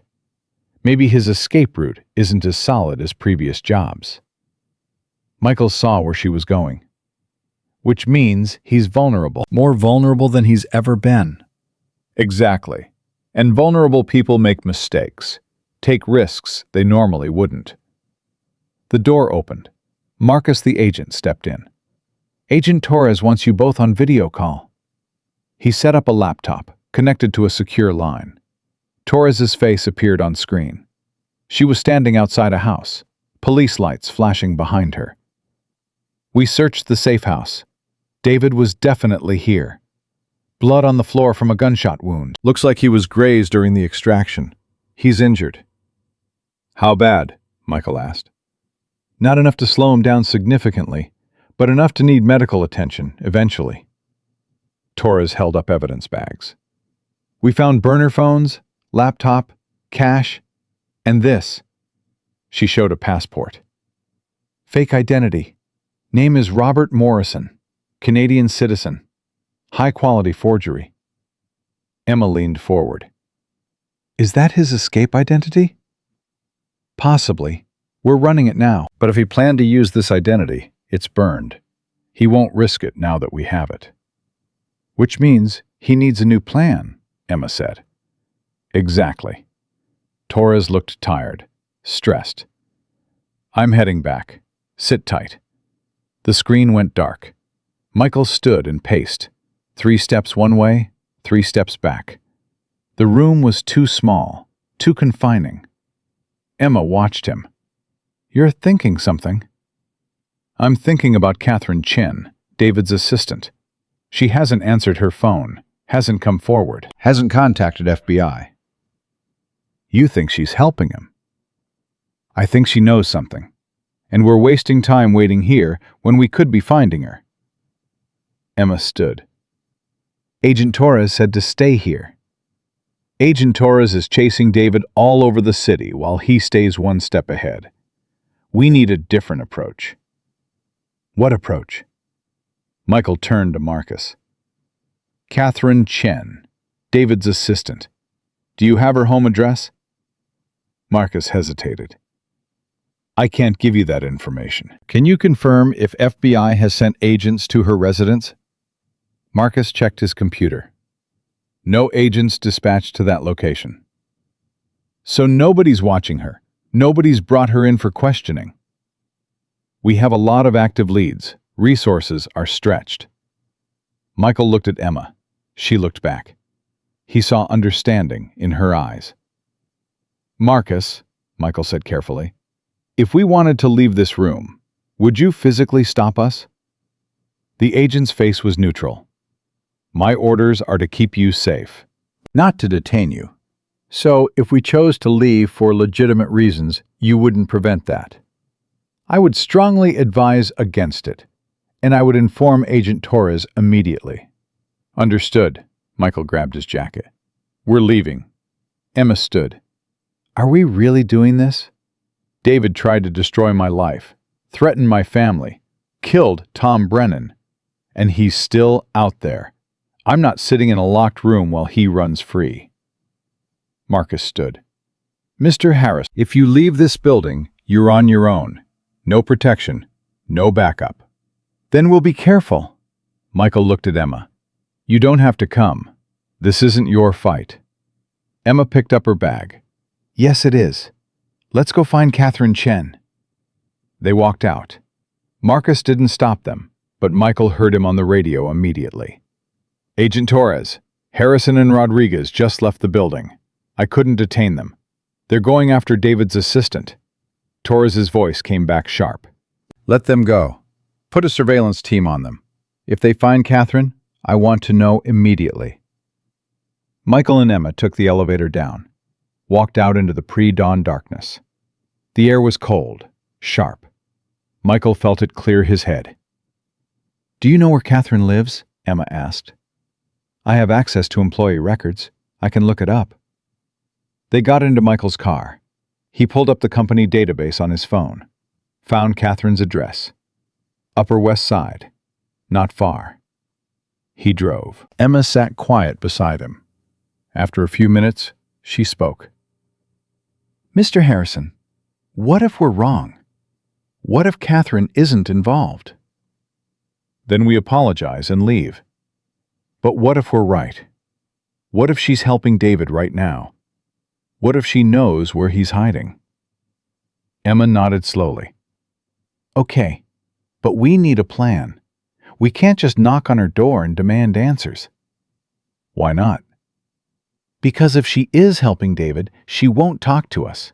She'll run. Or call him. Or worse. Michael hadn't thought that far ahead. What do you suggest? We watch first. See if anyone comes or goes. See if she's even home. Then we decide. They parked across the street from Catherine's building. 5th floor walk-up. Lights were on in one window. Michael checked the time. 4:30 a.m. Why would Catherine's lights be on at 4:30 in the morning? Someone's awake, Emma said. They waited. Watched. 5 minutes passed. 10. Then the building door opened. Catherine Chen stepped out. She wore dark clothes, carried a large backpack, looked both ways quickly, then walked fast toward the corner. She's running, Michael said. Follow her, but stay back. Michael pulled out slowly, kept distance. Catherine walked 2 blocks, entered a parking garage. 3 minutes later, a silver Honda emerged, Catherine driving. She turned south, headed toward downtown. Michael followed, kept 2 cars between them. Early morning traffic was light, easy to tail, but also easy to be spotted. Catherine drove carefully, obeyed speed limits, stopped at red lights, didn't act like someone who knew they were being followed. After 15 minutes, she pulled into another parking garage, financial district. Michael parked on the street, watched the garage entrance. What's she doing down here? Emma asked. I don't know. Nothing's open. No businesses, no residences. They waited. Catherine didn't emerge. Michael checked his phone. No messages from Torres. No calls from Jennifer. Just silence. We should go in, Emma said. What if it's a trap? What if it's not? What if she's meeting David right now? Michael made a decision. Okay, but we stay together. And if anything feels wrong, we run. They got out, approached the parking garage on foot, entered through the pedestrian door. Concrete floors, low ceilings, fluorescent lights. The Honda was parked on the 2nd level. Empty. No Catherine. Where did she go? Emma whispered. Michael looked around, saw an exit sign, emergency stairs. There. They moved quietly to the stairwell. opened the door slowly, heard footsteps above them, going up. They followed, climbed to the 3rd level, 4th, 5th. The footsteps stopped. Michael eased the door open, peered out. Parking level 5 was nearly empty, just a few cars, and Catherine standing beside a black SUV, talking to someone inside. Michael couldn't see who. The SUV's windows were tinted, but Catherine was animated, gesturing, arguing maybe. Emma pulled out her phone, started recording video. Smart. The SUV door opened. A man stepped out. Tall, lean, dark hair. But it wasn't David. This man was younger, Hispanic, wearing expensive clothes. Catherine handed him something, the backpack. The man opened it, looked inside, nodded, handed Catherine an envelope. "Drug deal?" Emma whispered. "Or payment for something else?" The man got back in the SUV. Catherine turned and walked toward the stairs. Michael and Emma ducked back into the stairwell, pressed against the wall. Catherine's footsteps descended, past them, kept going down. Michael looked at Emma. "Follow Catherine or follow the SUV?" "SUV. Catherine's just a courier. Whoever she's working with is more important." They climbed back to level 5. The SUV was still there, engine running. Michael approached carefully, tried to see through the tinted windows. Couldn't. Then the driver's window lowered. A woman's face appeared, late 40s, sharp features. One of the faces from David's core team. The dark-haired woman Agent Kim had shown them. She looked directly at Michael, smiled. "Hello, Mr. Harrison. We've been waiting for you." Michael froze. Emma grabbed his arm. "Run!" But before they could move, 2 men appeared from behind parked cars, blocking the exit, both holding weapons, not pointing them, just holding them. A message. The woman got out of the SUV. "Don't be afraid. We're not going to hurt you. We just want to talk." "About what?" Michael's voice was steadier than he felt. "About David. About what he owes us. And about how you're going to help us get it." Emma stepped forward. "We're not helping you with anything." The woman smiled. "Oh, I think you will. Because David took something that belongs to us, and we want it back. If we don't get it, we start hurting people." Starting with Mr. Harrison's family. Michael felt rage flood through him. "Touch my family and what? You'll call the FBI? They're already looking for us. They won't find us.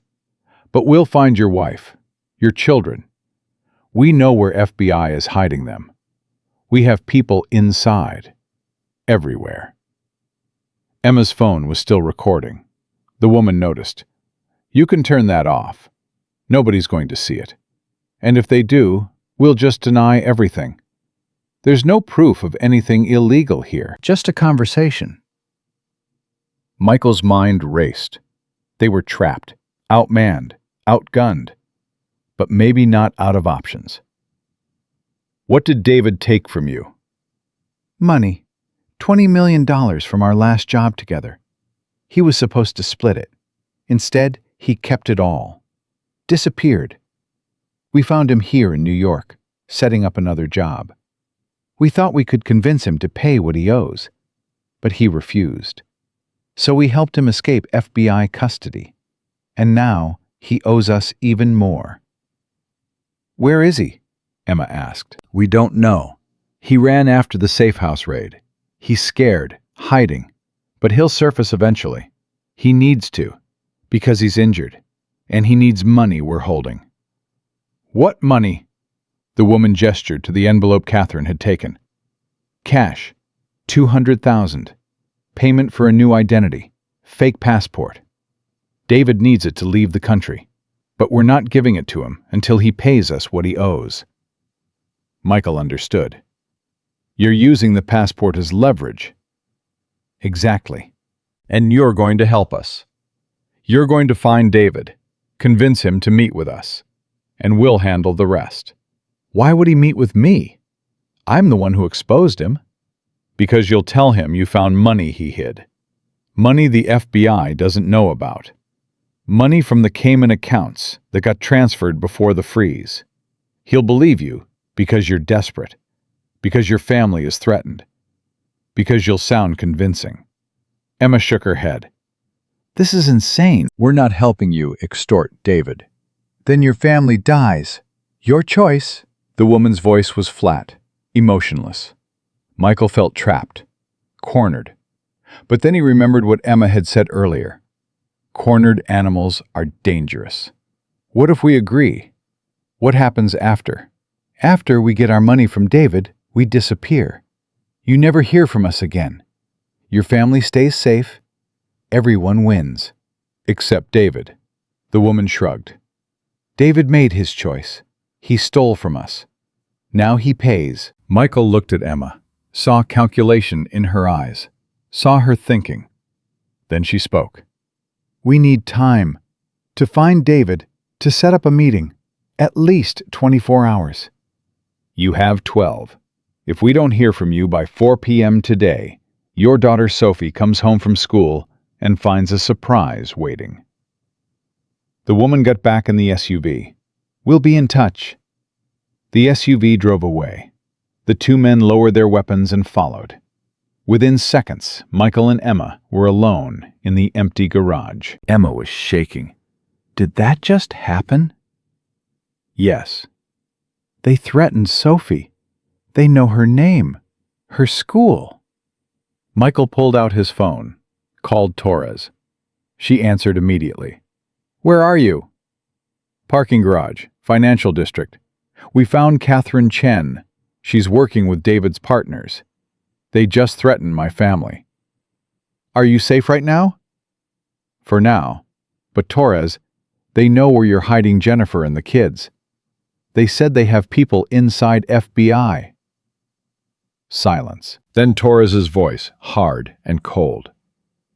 Give me the address. I'm sending a team. Stay where you are. Michael gave the location, ended the call, looked at Emma. This is my fault. I dragged you into this, dragged my family into this. No, David did this, not you. I trusted him. For years, I trusted him. And now you're stopping him. That's what matters. Michael's phone buzzed. Text from unknown number. A photo. Sophie leaving school yesterday. Someone had been watching her, following her, the message below said. 12 hours. Don't disappoint us. Michael showed Emma. She went pale. We have to tell Torres everything. They said they have people inside FBI. What if telling Torres puts my family in more danger? What if not telling her gets them killed? Michael didn't have an answer. His phone buzzed again. Another text. Actually, we changed our mind. You have 6 hours. Find David or Sophie dies. The deadline just got cut in half, and Michael Harrison had no idea how to find a man who'd been successfully hiding from FBI for 8 hours. But he had to try, because his daughter's life depended on it. Emma grabbed Michael's phone, stared at the photo of Sophie. We can't panic. Panic kills. We think. Michael's hands shook. They're watching my daughter. They know her school. They said 6 hours. Then we use those 6 hours. Emma pulled out David's notebook from her bag. She'd taken it from the FBI room. David's patterns, his safe houses, his contacts, everything's in here. Torres has that information. FBI raided the safe houses. David wasn't there. FBI raided the addresses listed in the notebook. But what if David has other places? Places he didn't write down. Emma flipped pages fast. Look, every job he lists 3 safe houses. But here, she pointed to the New York entries. He only lists 3. But based on his pattern, he should have 4. Maybe 5. Michael leaned in. You think there's a location he kept secret? Even from his own records? Not secret. Hidden. Look at the way he writes addresses. Street name, number, city, state. Always the same format. Except here. She showed him a page. In the margin was a notation. Numbers and letters that didn't follow the pattern. This doesn't match his system. Could be a code, or coordinates, or a locker number, or a dozen other things. Emma's fingers traced the notation. But it's intentional. David's meticulous. He doesn't make random notes. Sirens approached. Michael looked up. Torres is coming. Do we tell her about the threat? About the 6-hour deadline? They said they have people inside FBI. They could be lying, creating distrust. Or they could be telling the truth. Michael made a decision. We tell Torres everything except this notation. We keep this lead to ourselves. That's withholding evidence. That's keeping my daughter alive. 3 FBI vehicles pulled into the garage. Torres got out fast, gun drawn. Agents spread out, secured the area. Torres approached Michael and Emma. Anyone hurt? No, Michael said. But they threatened my family. They said they have people inside FBI. They know where you're hiding Jennifer and the kids. Torres's face went hard. That's impossible. Safe house locations are need to know. Only 3 agents have access. Then one of those 3 is compromised. Or they're bluffing. But Torres didn't sound convinced. She pulled out her radio. Agent Martinez, status on the Harrison family? Static. Then a voice. All secure. No activity. Torres looked at Michael. Your family is safe. For now. But I'm moving them again. New location, new team. Only I know where. What if you're compromised? Emma asked. Torres stared at her. Excuse me? What if whoever's inside FBI is higher up than 3 agents? What if they can track any location you choose? That's paranoid speculation. It's survival thinking. Emma didn't back down. These people have been operating for 12 years, stealing millions, evading capture. They're professionals. You think they don't have contingencies? Torres was quiet for a moment. Then she spoke into her radio. Change of plans. Martinez, take the Harrison family to the backup location, the one from the Philadelphia op. Don't acknowledge this over radio. Just do it. Copy, Martinez replied. Torres looked at Michael. Philadelphia op was 2 years ago. Different team, different system. If someone inside FBI is compromised, they won't know that location. Unless they do, Emma said quietly. Torres ignored her. Tell me everything that happened, from the beginning.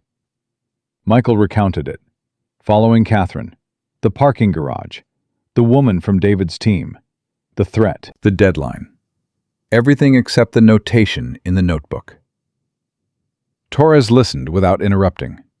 When Michael finished, she said, Catherine Chen is now a priority target. We find her, we find David's partners. Agent Kim is tracking her phone and credit cards. She won't use them, Emma said. She's a professional. She knows you're watching. Then how do we find her? We don't. We find David. He's the key. His partners want money from him. If we get David, we get leverage. Torres studied Emma. You're thinking like one of them. I'm thinking like someone who wants to win. Torres's phone rang. She answered, listened. Her face changed. When? Pause. How bad? Pause. I'm on my way. She ended the call, looked at Michael. There's been an incident at the safe house. Someone tried to breach perimeter. Agent Martinez engaged. Shots fired. Your family is unharmed, but they're moving now. Michael felt his legs go weak. Someone attacked them? Someone probed defenses, tested response time. They're gathering intelligence. For what? For an assault. Torres grabbed his arm. Get in the car, both of you. We're going to the new safe house. You stay with your family until this is over. No, Michael said. That's not a request. My family is a target because of me, because David used me, because I signed documents I shouldn't have. I'm not hiding while he runs free. You're a civilian. You have no training, no weapons, no authority. I have motivation, and I have information. Michael held up his phone, showing the threats. They gave me 6 hours, 5 hours now, to find David. If I don't, my daughter dies. Torres looked at the messages. This is extortion. We don't negotiate with criminals. I'm not negotiating. I'm hunting. You can help or get out of my way. Torres was quiet. Then she made a decision. Michael saw it in her eyes. Fine, but you follow my lead. You do exactly what I say. And if you become a liability, I will arrest you for obstruction. Clear? Clear. Torres turned to Emma. You too. Stay close. Stay smart. And if shooting starts, you hit the ground. Emma nodded. They got into Torres's vehicle. She drove fast through morning traffic. 6 a.m. now, sun rising, city waking up. Normal people going to normal jobs, not knowing that in 5 hours, someone might die. Torres's phone rang. She answered on speaker. Torres? Agent Kim, we got a hit on Catherine Chen's credit card. Gas station in Newark, 20 minutes ago. She's running, heading out of state. Torres changed lanes, accelerated. Get Newark PD on it. Set up roadblocks. I want her found. Copy that. The call ended. Torres looked at Michael in the rearview mirror. Catherine is our best lead to David. We catch her, we can flip her, make her talk. She won't flip, Emma said. She's been helping David for 6 years. She's committed. Everyone flips when facing 30 years in federal prison. Unless she's more scared of David's partners than of prison. Torres considered that. Fair point. Michael's phone buzzed. Another text from the unknown number. 4 hours, 50 minutes. Clock's ticking. Below it, another photo. This one of Jennifer at the safe house, taken through a window. Someone had been close enough to photograph her. Michael showed Torres. They're already there, at the safe house. Torres grabbed her radio. Martinez, do you copy? Static. Then gunfire. Loud. Automatic. Martinez's voice shouting. We're under attack! Multiple shooters! I need backup, now! The radio went silent. Torres floored the accelerator. Hold on! Michael's heart hammered. Jennifer. Sophie. Jake. Under attack. Because of him. Because he'd trusted David. Because he'd been blind. Torres spoke rapid fire into her radio, calling for backup, SWAT teams, ambulances, everything. She weaved through traffic, ran red lights, sirens blaring. Emma grabbed Michael's hand, squeezed. They'll be okay. Torres's people are trained for this. So are the shooters, apparently. Your family is strong. Jennifer is strong. She'll protect the kids. Michael wanted to believe it, needed to believe it. But belief didn't stop bullets. They reached the safe house in 12 minutes, normally a 30-minute drive. The house was in Queens, residential street, quiet neighborhood. Not quiet anymore. Police cars everywhere. Ambulance, FBI vehicles, and smoke coming from the house. Torres parked fast, got out running. Michael and Emma followed. An agent stopped them. Active crime scene. Stay back. That's my family in there, Michael said. The agent looked at Torres. She nodded. The agent let them through. The safe house front door was blown open. Bullet holes in the walls. Blood on the porch. Michael's stomach turned. He ran inside. "Jennifer! Sophie! Jake!" "Back room," a voice called. Agent Martinez. Michael found him in the kitchen, arm bleeding, face pale. "They're okay. I got them to the panic room. Sealed. They're safe." Michael nearly collapsed with relief. "Where?" Martinez pointed to a door. Heavy steel. Reinforced. Michael knocked. "Jennifer, it's me." The lock clicked. Door opened. Jennifer stood there, pale, shaking, but alive. Sophie and Jake behind her, both crying, both alive. Michael grabbed them, held them, all three, squeezed tight. "I'm sorry. I'm so sorry." "What's happening?" Jennifer's voice broke. "Why is this happening?" "I'll explain everything, but right now we need to move you. Somewhere safer." "There is nowhere safer," Torres said from behind him. "They found this location in under 2 hours. They have resources and intelligence we can't match." "Then what do we do?" Torres looked grim. "We end this. We find David. We stop his partners. Tonight. No more waiting." Michael pulled back from his family, looked at Jennifer. "I have to go." "No, you're staying with us." "If I stay, they'll keep coming. The only way to stop this is to find David, make him face what he's done." "Let the FBI do that." "FBI has been trying. He's still free." Michael looked at Torres. "I need to do this. For them. For us." Jennifer's eyes filled with tears, but she nodded. "Be careful." "I will." He kissed her, hugged Sophie and Jake again, then turned to Torres. "Let's go." They left the safe house, got back in the vehicle. Emma was already inside, waiting. Her face was set, determined. Torres drove. "We have 4 hours. 4 hours to find a man who's been successfully hiding from law enforcement for 14 hours. "We have something law enforcement doesn't," Emma said. She pulled out the notebook, showed the notation in the margin. "This. Whatever it means, David thought it was important enough to hide in plain sight." Torres looked at it while driving. "Could be anything." "Let me run it through some databases," Emma said. "Coordinates, addresses, phone numbers.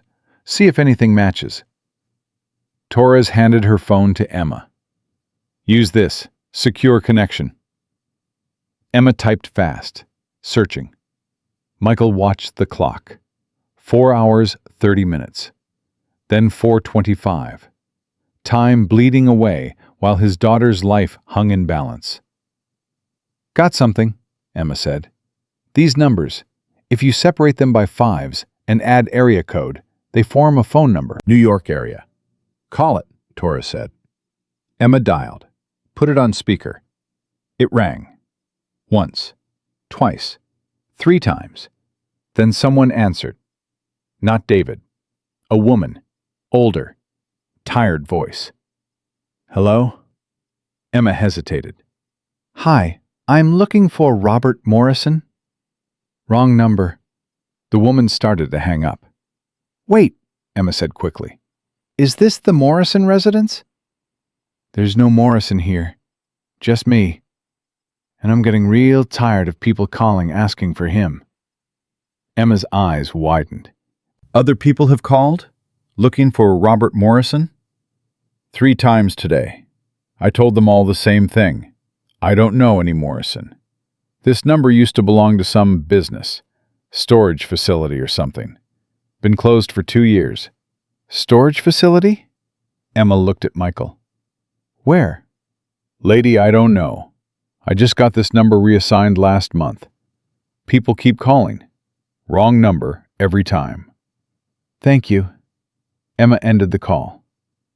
Storage facility.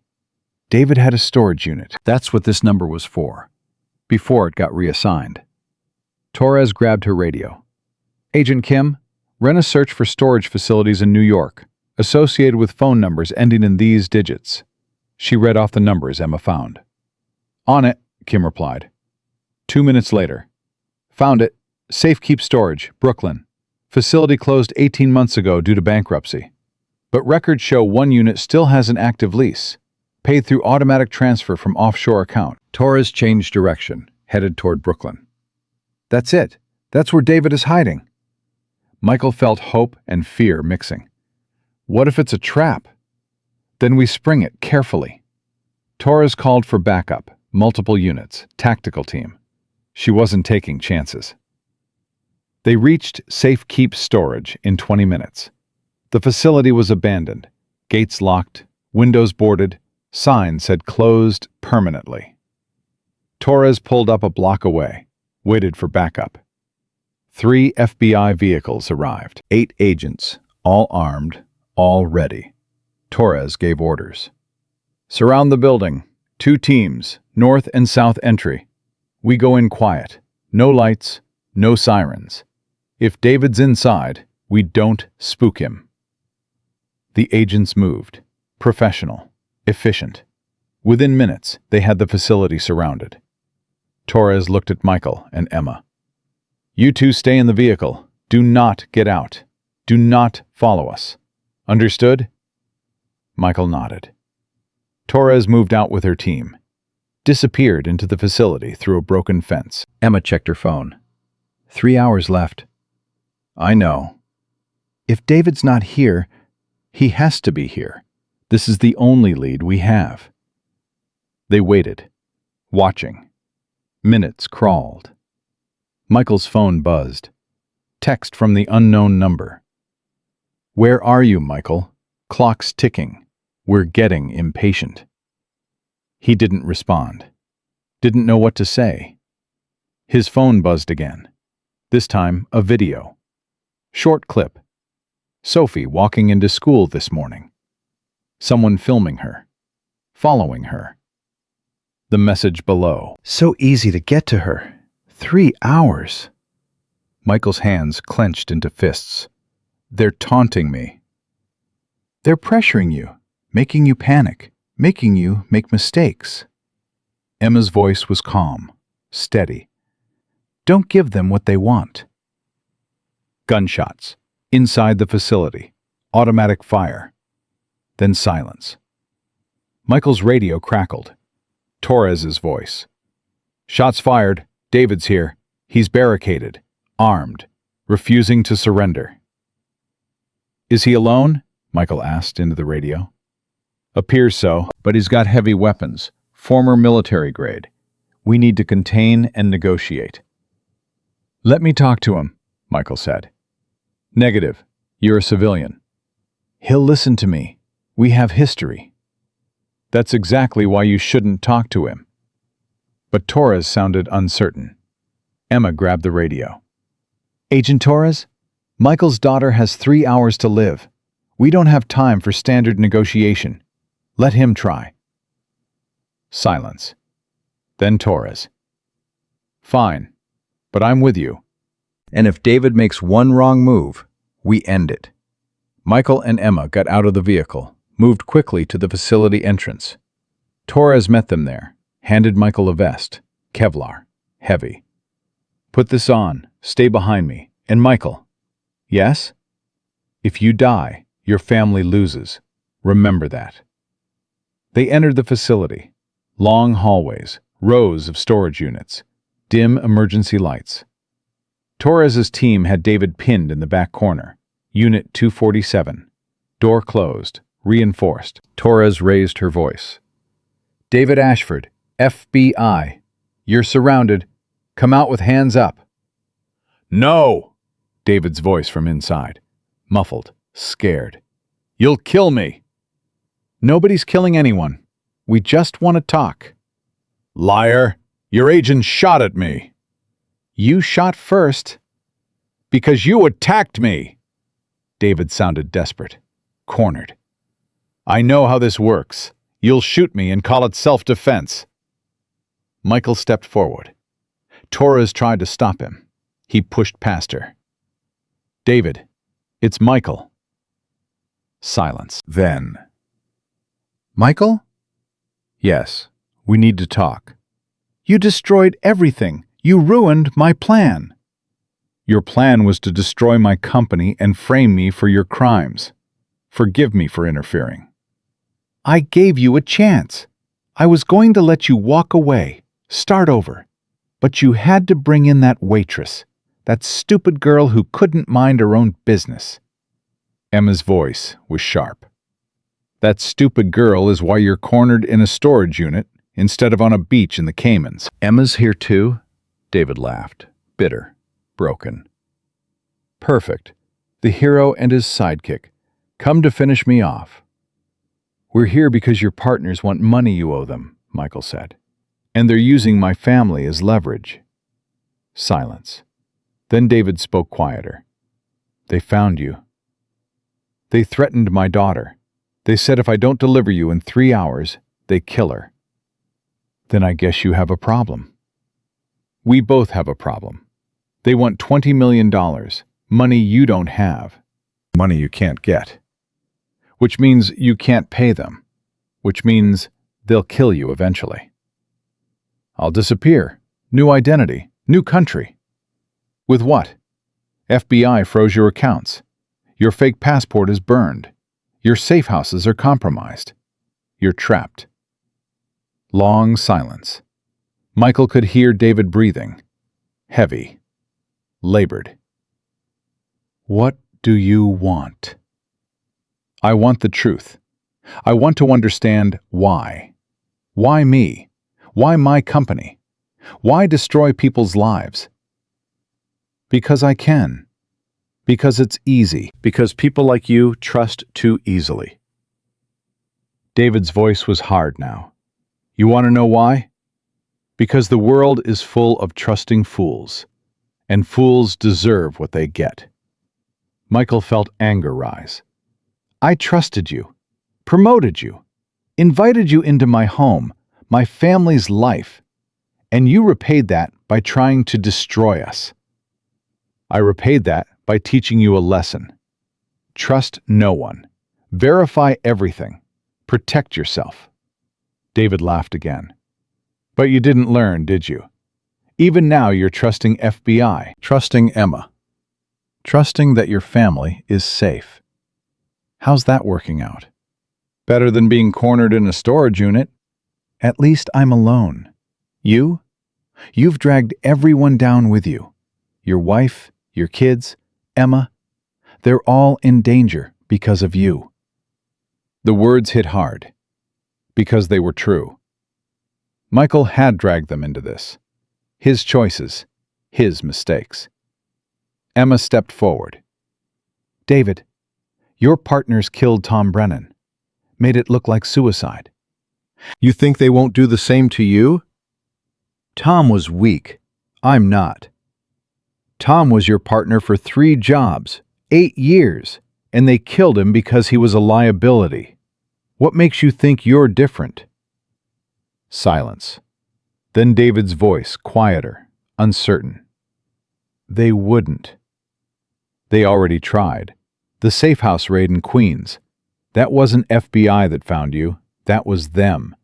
They set you up. Led FBI right to you. They want you dead. You're lying. Am I? How did FBI find that safe house? It wasn't in the notebook. It wasn't on your laptop. Someone told them. Someone who knew. Someone who wanted you caught or killed. More silence. Michael could hear David thinking, processing. Catherine, your assistant, your partner. She met with them this morning. I watched her hand over information, collect payment. She's working both sides, David, and you're the one who loses. No, Catherine's loyal. Catherine's smart. She knows you're finished. She's cutting her losses, getting paid to betray you. Emma's voice was relentless. You have no allies left, no money, no escape. Just FBI in front of you, and your partners closing in behind. Your only option is surrender. I surrender. I spend life in prison.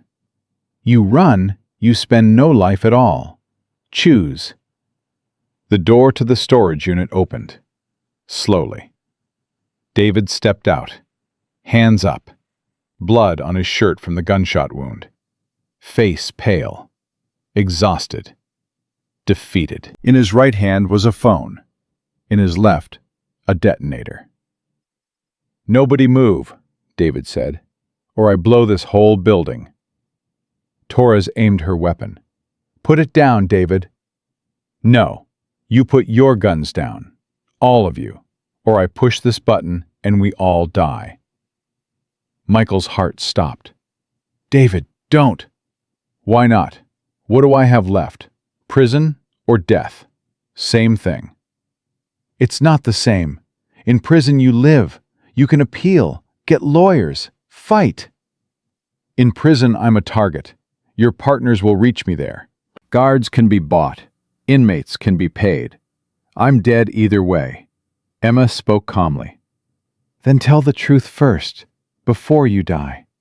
Tell the world what you did, who helped you, who your partners are. Leave a legacy of truth instead of lies." David looked at her. Really looked. "You're brave. Stupid, but brave." "I'm practical. You blow this building, you kill everyone including Michael's last chance to save his daughter.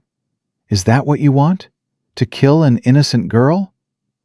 "I didn't kill anyone. Tom Brennan. That wasn't me. That was them." "Prove it. Put down the detonator.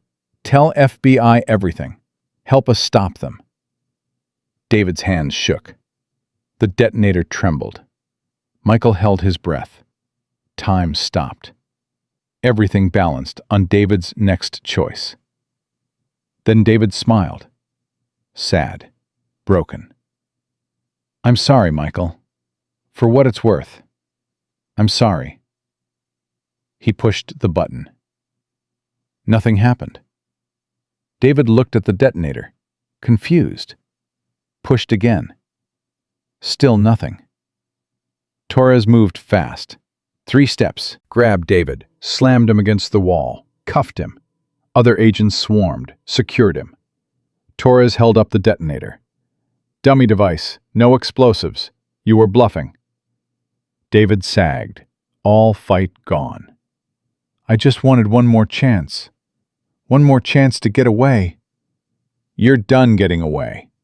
Torres dragged him toward the exit. "Agent Kim, process him. Full interrogation.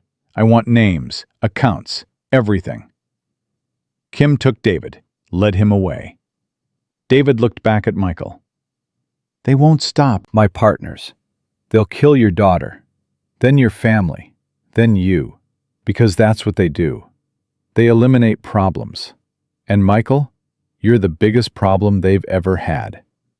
Then he was gone, led away in cuffs, disappeared into an FBI vehicle. Michael checked his phone. 2 hours left.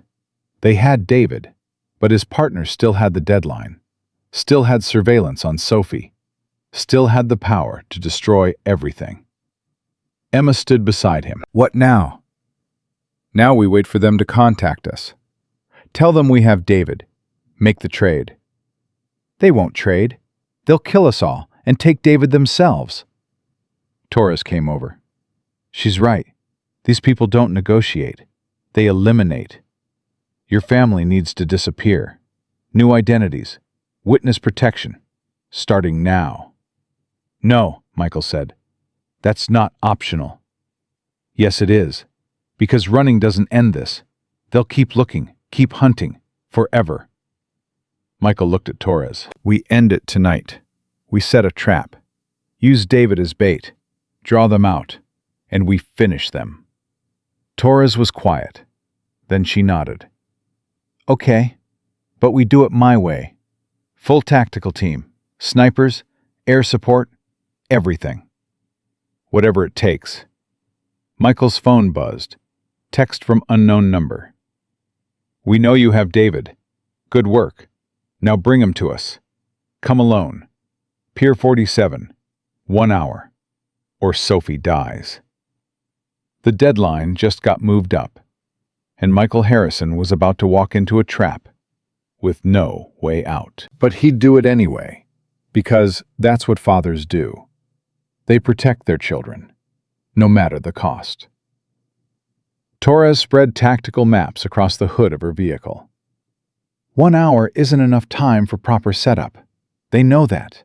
They're forcing mistakes. Then we make fast decisions, Michael said. What's the plan? You wear a wire. We have eyes on you the whole time. Snipers on surrounding buildings. Tactical team in boats nearby. The moment they make a move, we close in. They'll scan for wires, for surveillance. These people are professionals. So are we. Torres pulled out a small device, barely visible. This goes under your skin. Subdermal tracker and microphone. They'd need an X-ray to find it. Michael rolled up his sleeve. Do it. Torres called over a medical tech. Within 3 minutes, the device was implanted. Michael felt nothing, just a tiny mark on his inner forearm. Can you hear me? Torres asked into her radio. Loud and clear, Agent Kim's voice came back. Signal is strong. We'll track you the whole way. Emma stepped forward. I'm coming too. Absolutely not, Torres said. They said Michael comes alone. They also said they'd kill Sophie if he didn't deliver David. They're lying about everything. One more person won't matter. Emma, you're not trained for this. I don't need to be trained. I need to be there. Emma's voice was firm. Michael saved my life by listening when I spoke. I'm not abandoning him now. Michael looked at her, saw the determination, the loyalty. Torres, she comes. Torres exhaled hard. Fine, but you stay in the vehicle. You don't get out. You don't engage. Understood? Emma nodded. They loaded David into an unmarked van. He was handcuffed, ankles shackled. But his eyes were alert, calculating. You're making a mistake. They'll kill you all. Let me worry about that, Michael said. I'm serious. These people don't leave witnesses. They don't take prisoners. You walk onto that pier, you don't walk off. Then I guess we'll see. David shook his head. You're braver than I thought. Or stupider. Hard to tell which. They drove toward the waterfront, Pier 47, industrial area, abandoned warehouses. Perfect place for an ambush. Torres drove. Michael sat in back with David, Emma beside him. Silent. Tense. Michael's phone buzzed. Text from Jennifer. Please come back. Kids need you. I need you. He typed back. I will. I promise. I love you. He hit send and wondered if it was a lie. If he'd ever see his family again. If Sophie would grow up without a father. If Jake would remember him. If Jennifer would forgive him for getting himself killed. Stop it, Emma said quietly. Michael looked at her. Stop what? Thinking the worst. I can see it on your face. You're writing your own eulogy. Just being realistic. Realistic is preparing for danger. What you're doing is giving up before you start. Emma met his eyes. We didn't come this far to lose now. David laughed from across the van. Inspirational speeches, how touching. Won't stop bullets, though. Neither will your cynicism, Emma shot back. At least we're fighting for something. What did you fight for? Money? That's it? That's all your life was worth? David's smile faded. You don't understand. Money is freedom, security, power. Without it, you're nothing. You're a waitress. You should understand that. I was a waitress, past tense. And I understood something you never did. Worth isn't measured in bank accounts. It's measured in what you do when it costs you something. Philosophy from the help. How charming. Truth from someone who's not afraid of it. How rare. They reached the waterfront. Torres parked 2 blocks from the pier. Tactical teams are in position. Snipers have clear sight lines. Boats are standing by. You're covered from all angles. What if they have snipers too? Michael asked. Then we hope ours are better. Torres checked her weapon. Remember the moment you feel threatened, you get down. We'll handle the rest. Michael got out, walked around to the back. Agents opened the door, pulled David out. He stood unsteadily, weak from blood loss, exhaustion, fear. "Last chance," David said. "Walk away. Let them have me. Save yourself."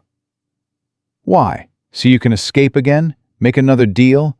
Destroy another company?" Michael grabbed David's arm. "No. This ends tonight." They walked toward the pier. Emma followed despite Torres's objections, stayed 5 feet back, close enough to help, far enough to not be an immediate target. The pier stretched into dark water. Old wood, rusted metal, smelled like fish and oil. No lights, just shadows and the sound of water lapping against pilings. Michael's earpiece crackled.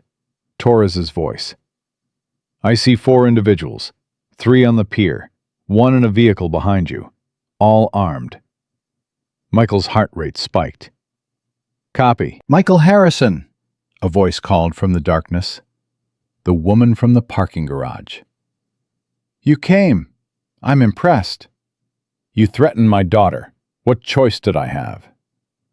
The woman stepped into view, flanked by 2 men, both holding automatic weapons. Professional stance. Military training, obvious. "No choice at all. That's the point." She looked at David. "Hello, David. Miss us?" David said nothing, just stared. "We had a deal," the woman continued. "You owed us $20 million. You ran." "That was rude." "I was going to pay you," David said, voice hoarse. "I just needed time." "Time?" she laughed. "You've had 3 years. You stole that money from us, from our operation. We trusted you." "Trust," David spat the word. "You don't know the meaning." "Neither do you, apparently." She gestured to her men. "Take him." The 2 men moved forward. Michael stepped back, raised his hands. "Wait! Where's my daughter? You said if I brought David, you'd let her go." "Did I say that?" "I don't recall," the woman smiled. "I said, don't disappoint us." "You haven't." "So far." Emma's voice cut through. "You're not letting us go, are you?" The woman looked at her. "The waitress, the one who started all this. You should have kept your mouth shut. None of this would have happened. A man would have stolen millions and destroyed lives. That's what would have happened. So what? Companies fall all the time. People get hurt. That's life." The woman's eyes were cold, empty. "You think stopping David makes you a hero? You just inconvenienced us. Now we have to clean up the mess." Torres's voice in Michael's ear. "On my mark. 3, 2, gunfire erupted. Not from Torres's team, from the vehicle behind Michael. The 4th person Torres had spotted. Shooting at FBI positions. Chaos exploded. The 2 men on the pier opened fire. Michael dropped, pulled David down. Emma hit the ground. Bullets tore through wood, shattered windows. FBI returned fire. Snipers took shots. One of the men on the pier went down. The other dove for cover. The woman ran, disappeared into a warehouse. Michael crawled toward Emma. "Are you hit?" "No." "You?" "No." He looked around for David. Couldn't see him. "Where's David?" He ran, into the warehouse, following her. Michael's earpiece was dead, hit by shrapnel. He couldn't hear Torres, couldn't coordinate. He pulled out his phone. Cracked screen, still working. He texted Torres. David ran into warehouse, going after him. Torres's response came fast. "Negative, stay down, team's moving in." But Michael was already moving. David was the key. The evidence, the witness. If he died or escaped, this all fell apart. Michael ran toward the warehouse. Emma followed. "You're supposed to stay back," Michael said. "So are you." They entered the warehouse. Dark inside. Cavernous. Stacks of old crates. Machinery rusting. Water dripping somewhere. Michael's eyes adjusted slowly. He moved carefully, listening. Emma stayed close. A sound. Left side. Movement. Michael turned, saw David stumbling between crates, blood trail behind him. He'd been hit. Michael ran to him. "David!" David turned, gun in his hand, pointed at Michael. "Stay back! You're bleeding. You need help." "I need to disappear. This is my chance. FBI is busy. Partners are distracted. I can slip away." "To where? You're wounded, broke, burned. You have nothing left." "I have this gun, and I have you, hostage. That's worth something." Emma appeared beside Michael. "David, you can't run from this. You can't escape what you've done." "Watch me." David's hand shook, gun wavering. "I've escaped before. I'll do it again." "Not this time." A new voice. Catherine Chen stepped from shadows, also holding a gun, pointed at David. "It's over, David. You're finished." David's face went pale. "Catherine, what are you doing here?" "My job." She reached into her jacket, pulled out FBI credentials. "Special Agent Catherine Chen. I've been undercover for 18 months. Everything you did, every theft, every crime, I documented it all." Michael's mind reeled. "You're FBI?" "Yes, assigned to infiltrate David's operation, get evidence, identify his partners." Catherine looked at David. "You trusted me, told me everything, showed me everything, and I recorded it all." David's gun lowered, shock and betrayal on his face. "You were my partner, my ally." "I was doing my job, stopping criminals. You're a criminal, David, and now you're done." The woman's voice came from deeper in the warehouse. "How touching. The ultimate betrayal. David, I have to admit, I didn't see that coming." "Well played, FBI." Catherine spun, aimed toward the voice. "Show yourself. Hands up." "Or what? You'll shoot?" "You're outnumbered, Agent." The woman stepped into view. The two men with her, plus 3 more Michael hadn't seen, all armed. 6 guns to your 1. Bad odds. "FBI has this building surrounded," Catherine said. "You're not getting out." "Neither are you. Stalemate." "Unless," the woman smiled, "unless we make a trade. Your lives for David. We take him, you walk away. Everyone lives." "Can't do that. David's a federal witness." "David's a dead man either way. Question is whether you join him." Gunfire outside intensified. Shouts. Orders. Torres's teams breaching the perimeter. The woman heard it. Her smile faded. "Time's up. Last chance. Give us David, or we start shooting." Michael made a decision. He grabbed David, pulled him close. "You want him? Come get him." Emma's eyes went wide. "Mr. Harrison, what are you doing?" "Being bait." He looked at Catherine. "Can you get Emma out of here?" "I'm not leaving," Emma said. "Emma, please." "No. You saved me by listening. I'm saving you by staying." The woman raised her gun. "How noble. You'll die together. How romantic." "We're not dying today." Michael's voice was steady. "You are," the woman laughed. "Big words from a businessman playing hero." "Not playing.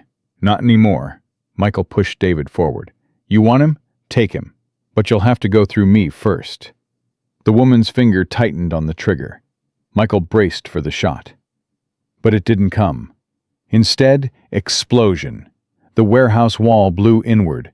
FBI tactical team poured through. Flashbangs, smoke, chaos. Michael grabbed Emma, pulled her down behind crates. Gunfire erupted everywhere. Agents shouting commands. David's partners returning fire. Catherine engaged. Professional. Deadly accurate. Dropped one gunman, then another. Torres burst in from the main entrance, saw Michael and Emma. "Get out, now!" But before they could move, the woman appeared above them, on top of crates, gun aimed at Michael. "You ruined everything. You and that waitress. This is your fault." She fired. Michael felt impact. Not him. Emma. She'd pushed him, taken the bullet, went down hard. "Emma!" Michael dropped beside her, blood spreading across her shirt, her eyes wide, shocked. The woman aimed again. Michael covered Emma with his body, waited for the shot. It came, but not at him. Catherine had fired. The woman jerked, fell, hit the concrete hard, didn't move. Torres and her team secured the remaining gunmen, cuffed them, cleared the warehouse. Catherine lowered her weapon, came to Michael and Emma. Michael pressed his hands against Emma's wound, blood seeping through his fingers. "Stay with me. Emma, stay with me." Her eyes found his. "The numbers. Did we get them right?" Yes, we did. You were right about everything." "Good." She smiled weakly. "I hate being wrong." "Medic!" Michael screamed. "I need a medic, now!" Paramedics rushed in, pushed Michael aside, worked on Emma. 4. Pressure bandages, oxygen, loaded her onto a stretcher. Michael tried to follow. Torres stopped him. "Let them work. She's in good hands. She saved my life, took a bullet meant for me." "I know. She's brave. Stupid, but brave." They walked out of the warehouse. Dawn was breaking, sky pink and orange. Police everywhere, FBI, ambulances, body bags. Michael saw David being loaded into an ambulance, under guard, wounded but alive.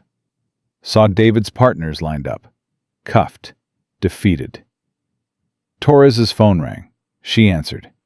Her face changed. "When?" Pause. "Is she safe?" Pause. "Thank God. Keep her there." She ended the call, looked at Michael. "Your daughter, Sophie. She's safe. We picked her up from school 40 minutes ago. She's with your family now. All secure." Michael felt his knees go weak. Sophie was safe. Jennifer, Jake, all safe. It was over. Really over. "What about Emma?" he asked. "Ambulance is taking her to Presbyterian. Trauma team is ready. Bullet missed vital organs, but she lost blood. Next few hours are critical." Michael walked to his car, got in, drove to the hospital, parked and went inside. Found the trauma unit. Jennifer was already there. Sophie and Jake with her. They'd come straight from the safe house. Sophie saw him first, ran to him, threw her arms around him. "Dad, you're okay." Michael held her, held all of them. "I'm okay. We're all okay." "Who's Emma Rodriguez?" Sophie asked. "The agents said she saved you." "She did. More than once." They sat in the waiting room. Hours passed. Doctors came and went. Finally, a surgeon emerged. "Family of Emma Rodriguez?" Michael stood. I'm her. How is she?"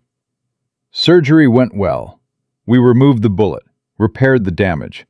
She'll recover fully, but it'll take time." "Can I see her?" "She's in recovery. Give her a few hours, then yes." Michael sat back down, relief flooding through him. Emma would live, would heal, would continue being the person who saw clearly and spoke truth. Torres arrived an hour later, sat beside Michael.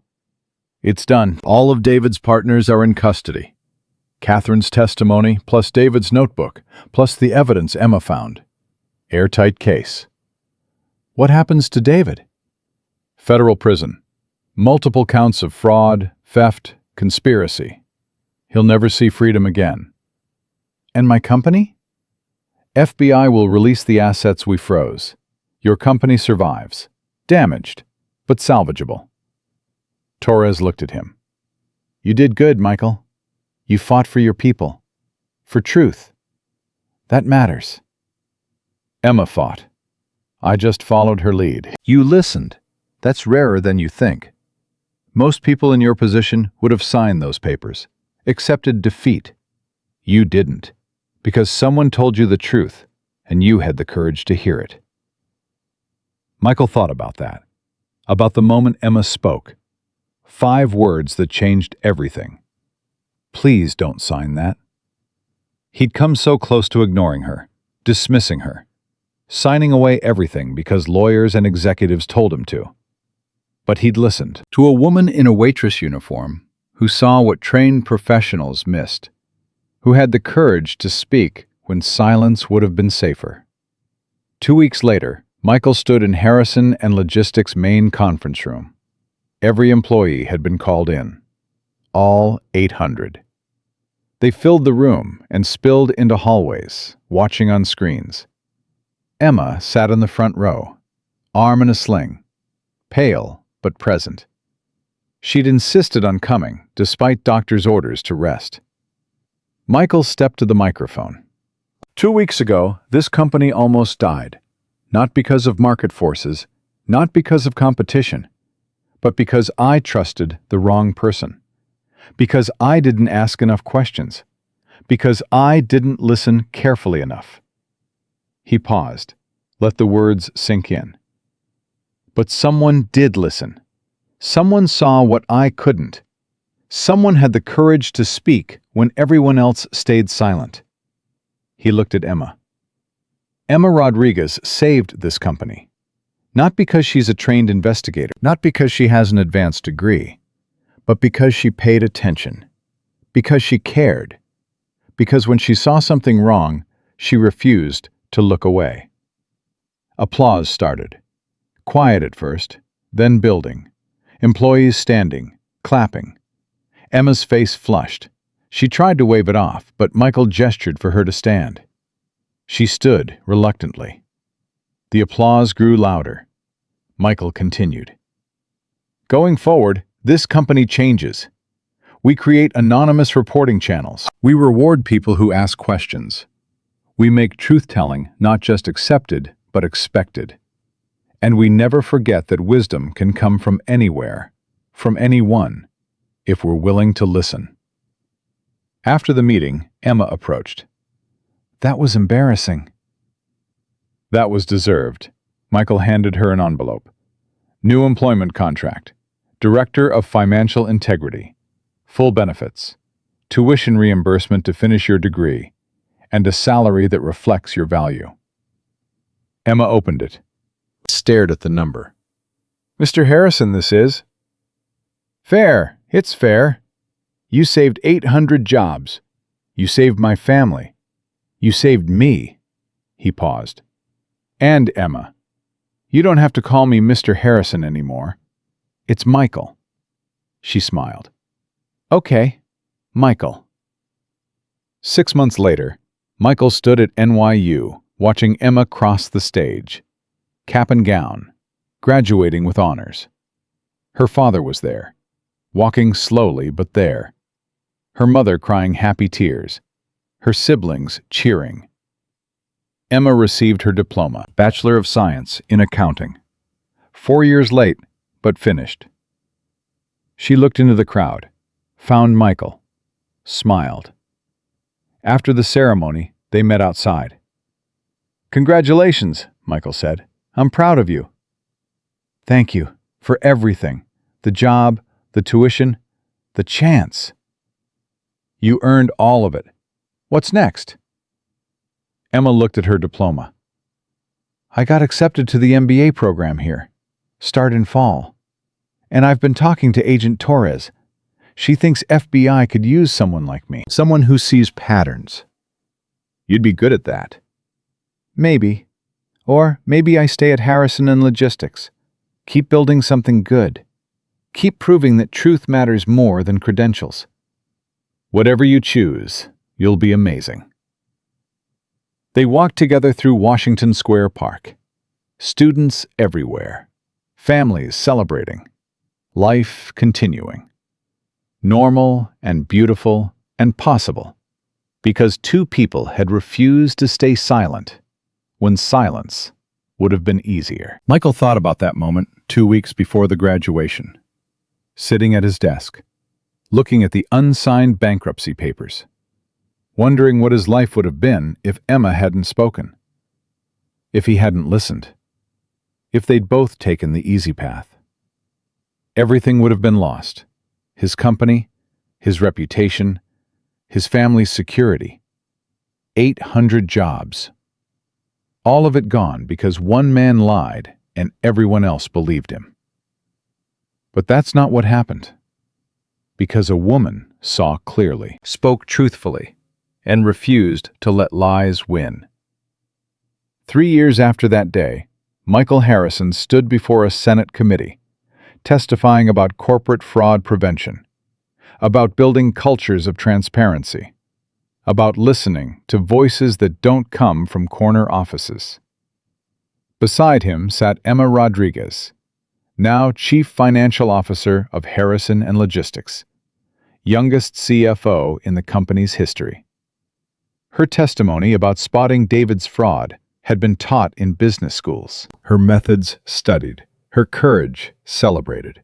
But she still remembered that morning, standing in a conference room with a coffee tray, seeing numbers that didn't make sense, having a choice: speak or stay silent, risk everything or risk nothing.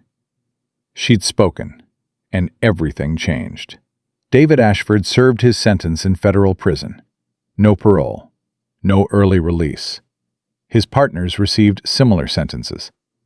Catherine Chen received commendation for her undercover work. Torres was promoted to special agent in charge.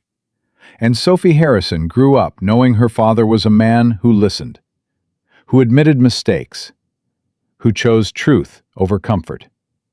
She'd go on to study law, to fight for people whose voices weren't heard, to continue the legacy her father and Emma had started. Because truth doesn't just save companies. It saves people, families, futures.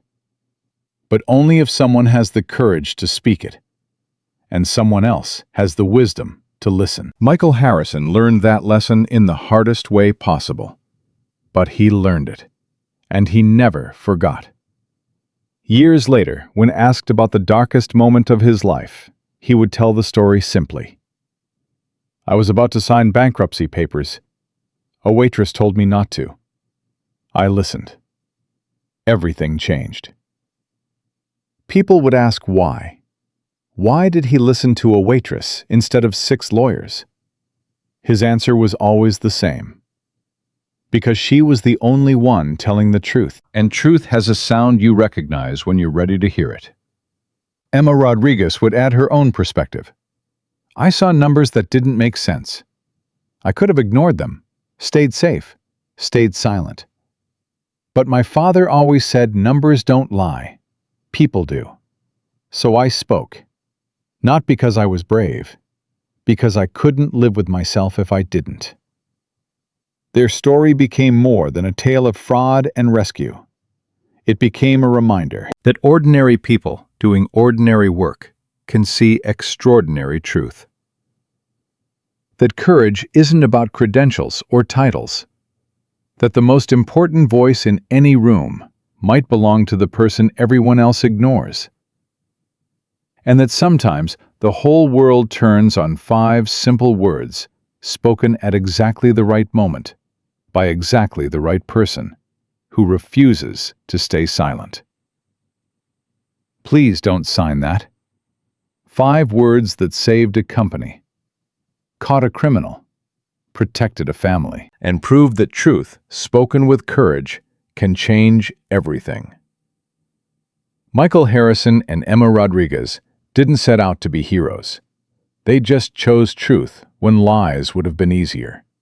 And that choice rippled outward, touching lives, changing systems, proving that integrity matters more than convenience. Their story ended not with triumph, but with transformation. Michael's company thrived. Emma's career flourished. David's crimes were exposed. Justice was served. But the real victory was simpler and more profound. Two people refused to look away when everyone else did. They spoke truth when silence was safer. They listened when dismissal was easier. And in doing so, they proved something the world desperately needs to remember: that one person paying attention can stop a catastrophe. That one voice speaking clearly can cut through deception. That courage and integrity aren't about grand gestures, but about small choices made when no one's watching. The pen never touched that paper. The bankruptcy never happened. 800 people kept their jobs. A family stayed safe. A criminal faced justice. All because someone saw clearly and someone else listened. That's not just a story about fraud. It's a story about what happens when truth meets courage, when wisdom meets humility, when ordinary people choose extraordinary integrity. And it's a story that continues. Every time someone speaks up when it would be easier to stay quiet. Every time someone listens to a voice they could dismiss. Every time truth matters more than comfort. Michael Harrison and Emma Rodriguez proved that heroes don't wear capes. They wear business suits and waitress uniforms. They work in offices and cafes. They're everywhere, waiting for the moment when courage calls and they answer. The bankruptcy papers gathered dust in a file marked evidence, a reminder, a warning, a testament to how close disaster can come and how simple courage can stop it. 5 words, one choice, everything changed. And somewhere in New York City, a father hugs his daughter. A woman finishes her degree. A company continues operating. 800 families sleep soundly. All because truth spoken at the right moment by the right person is the most powerful force in the world. That's the real story. Not about a billionaire who almost lost everything, but about a waitress who saved him, and about a man who had the wisdom to listen when wisdom mattered most.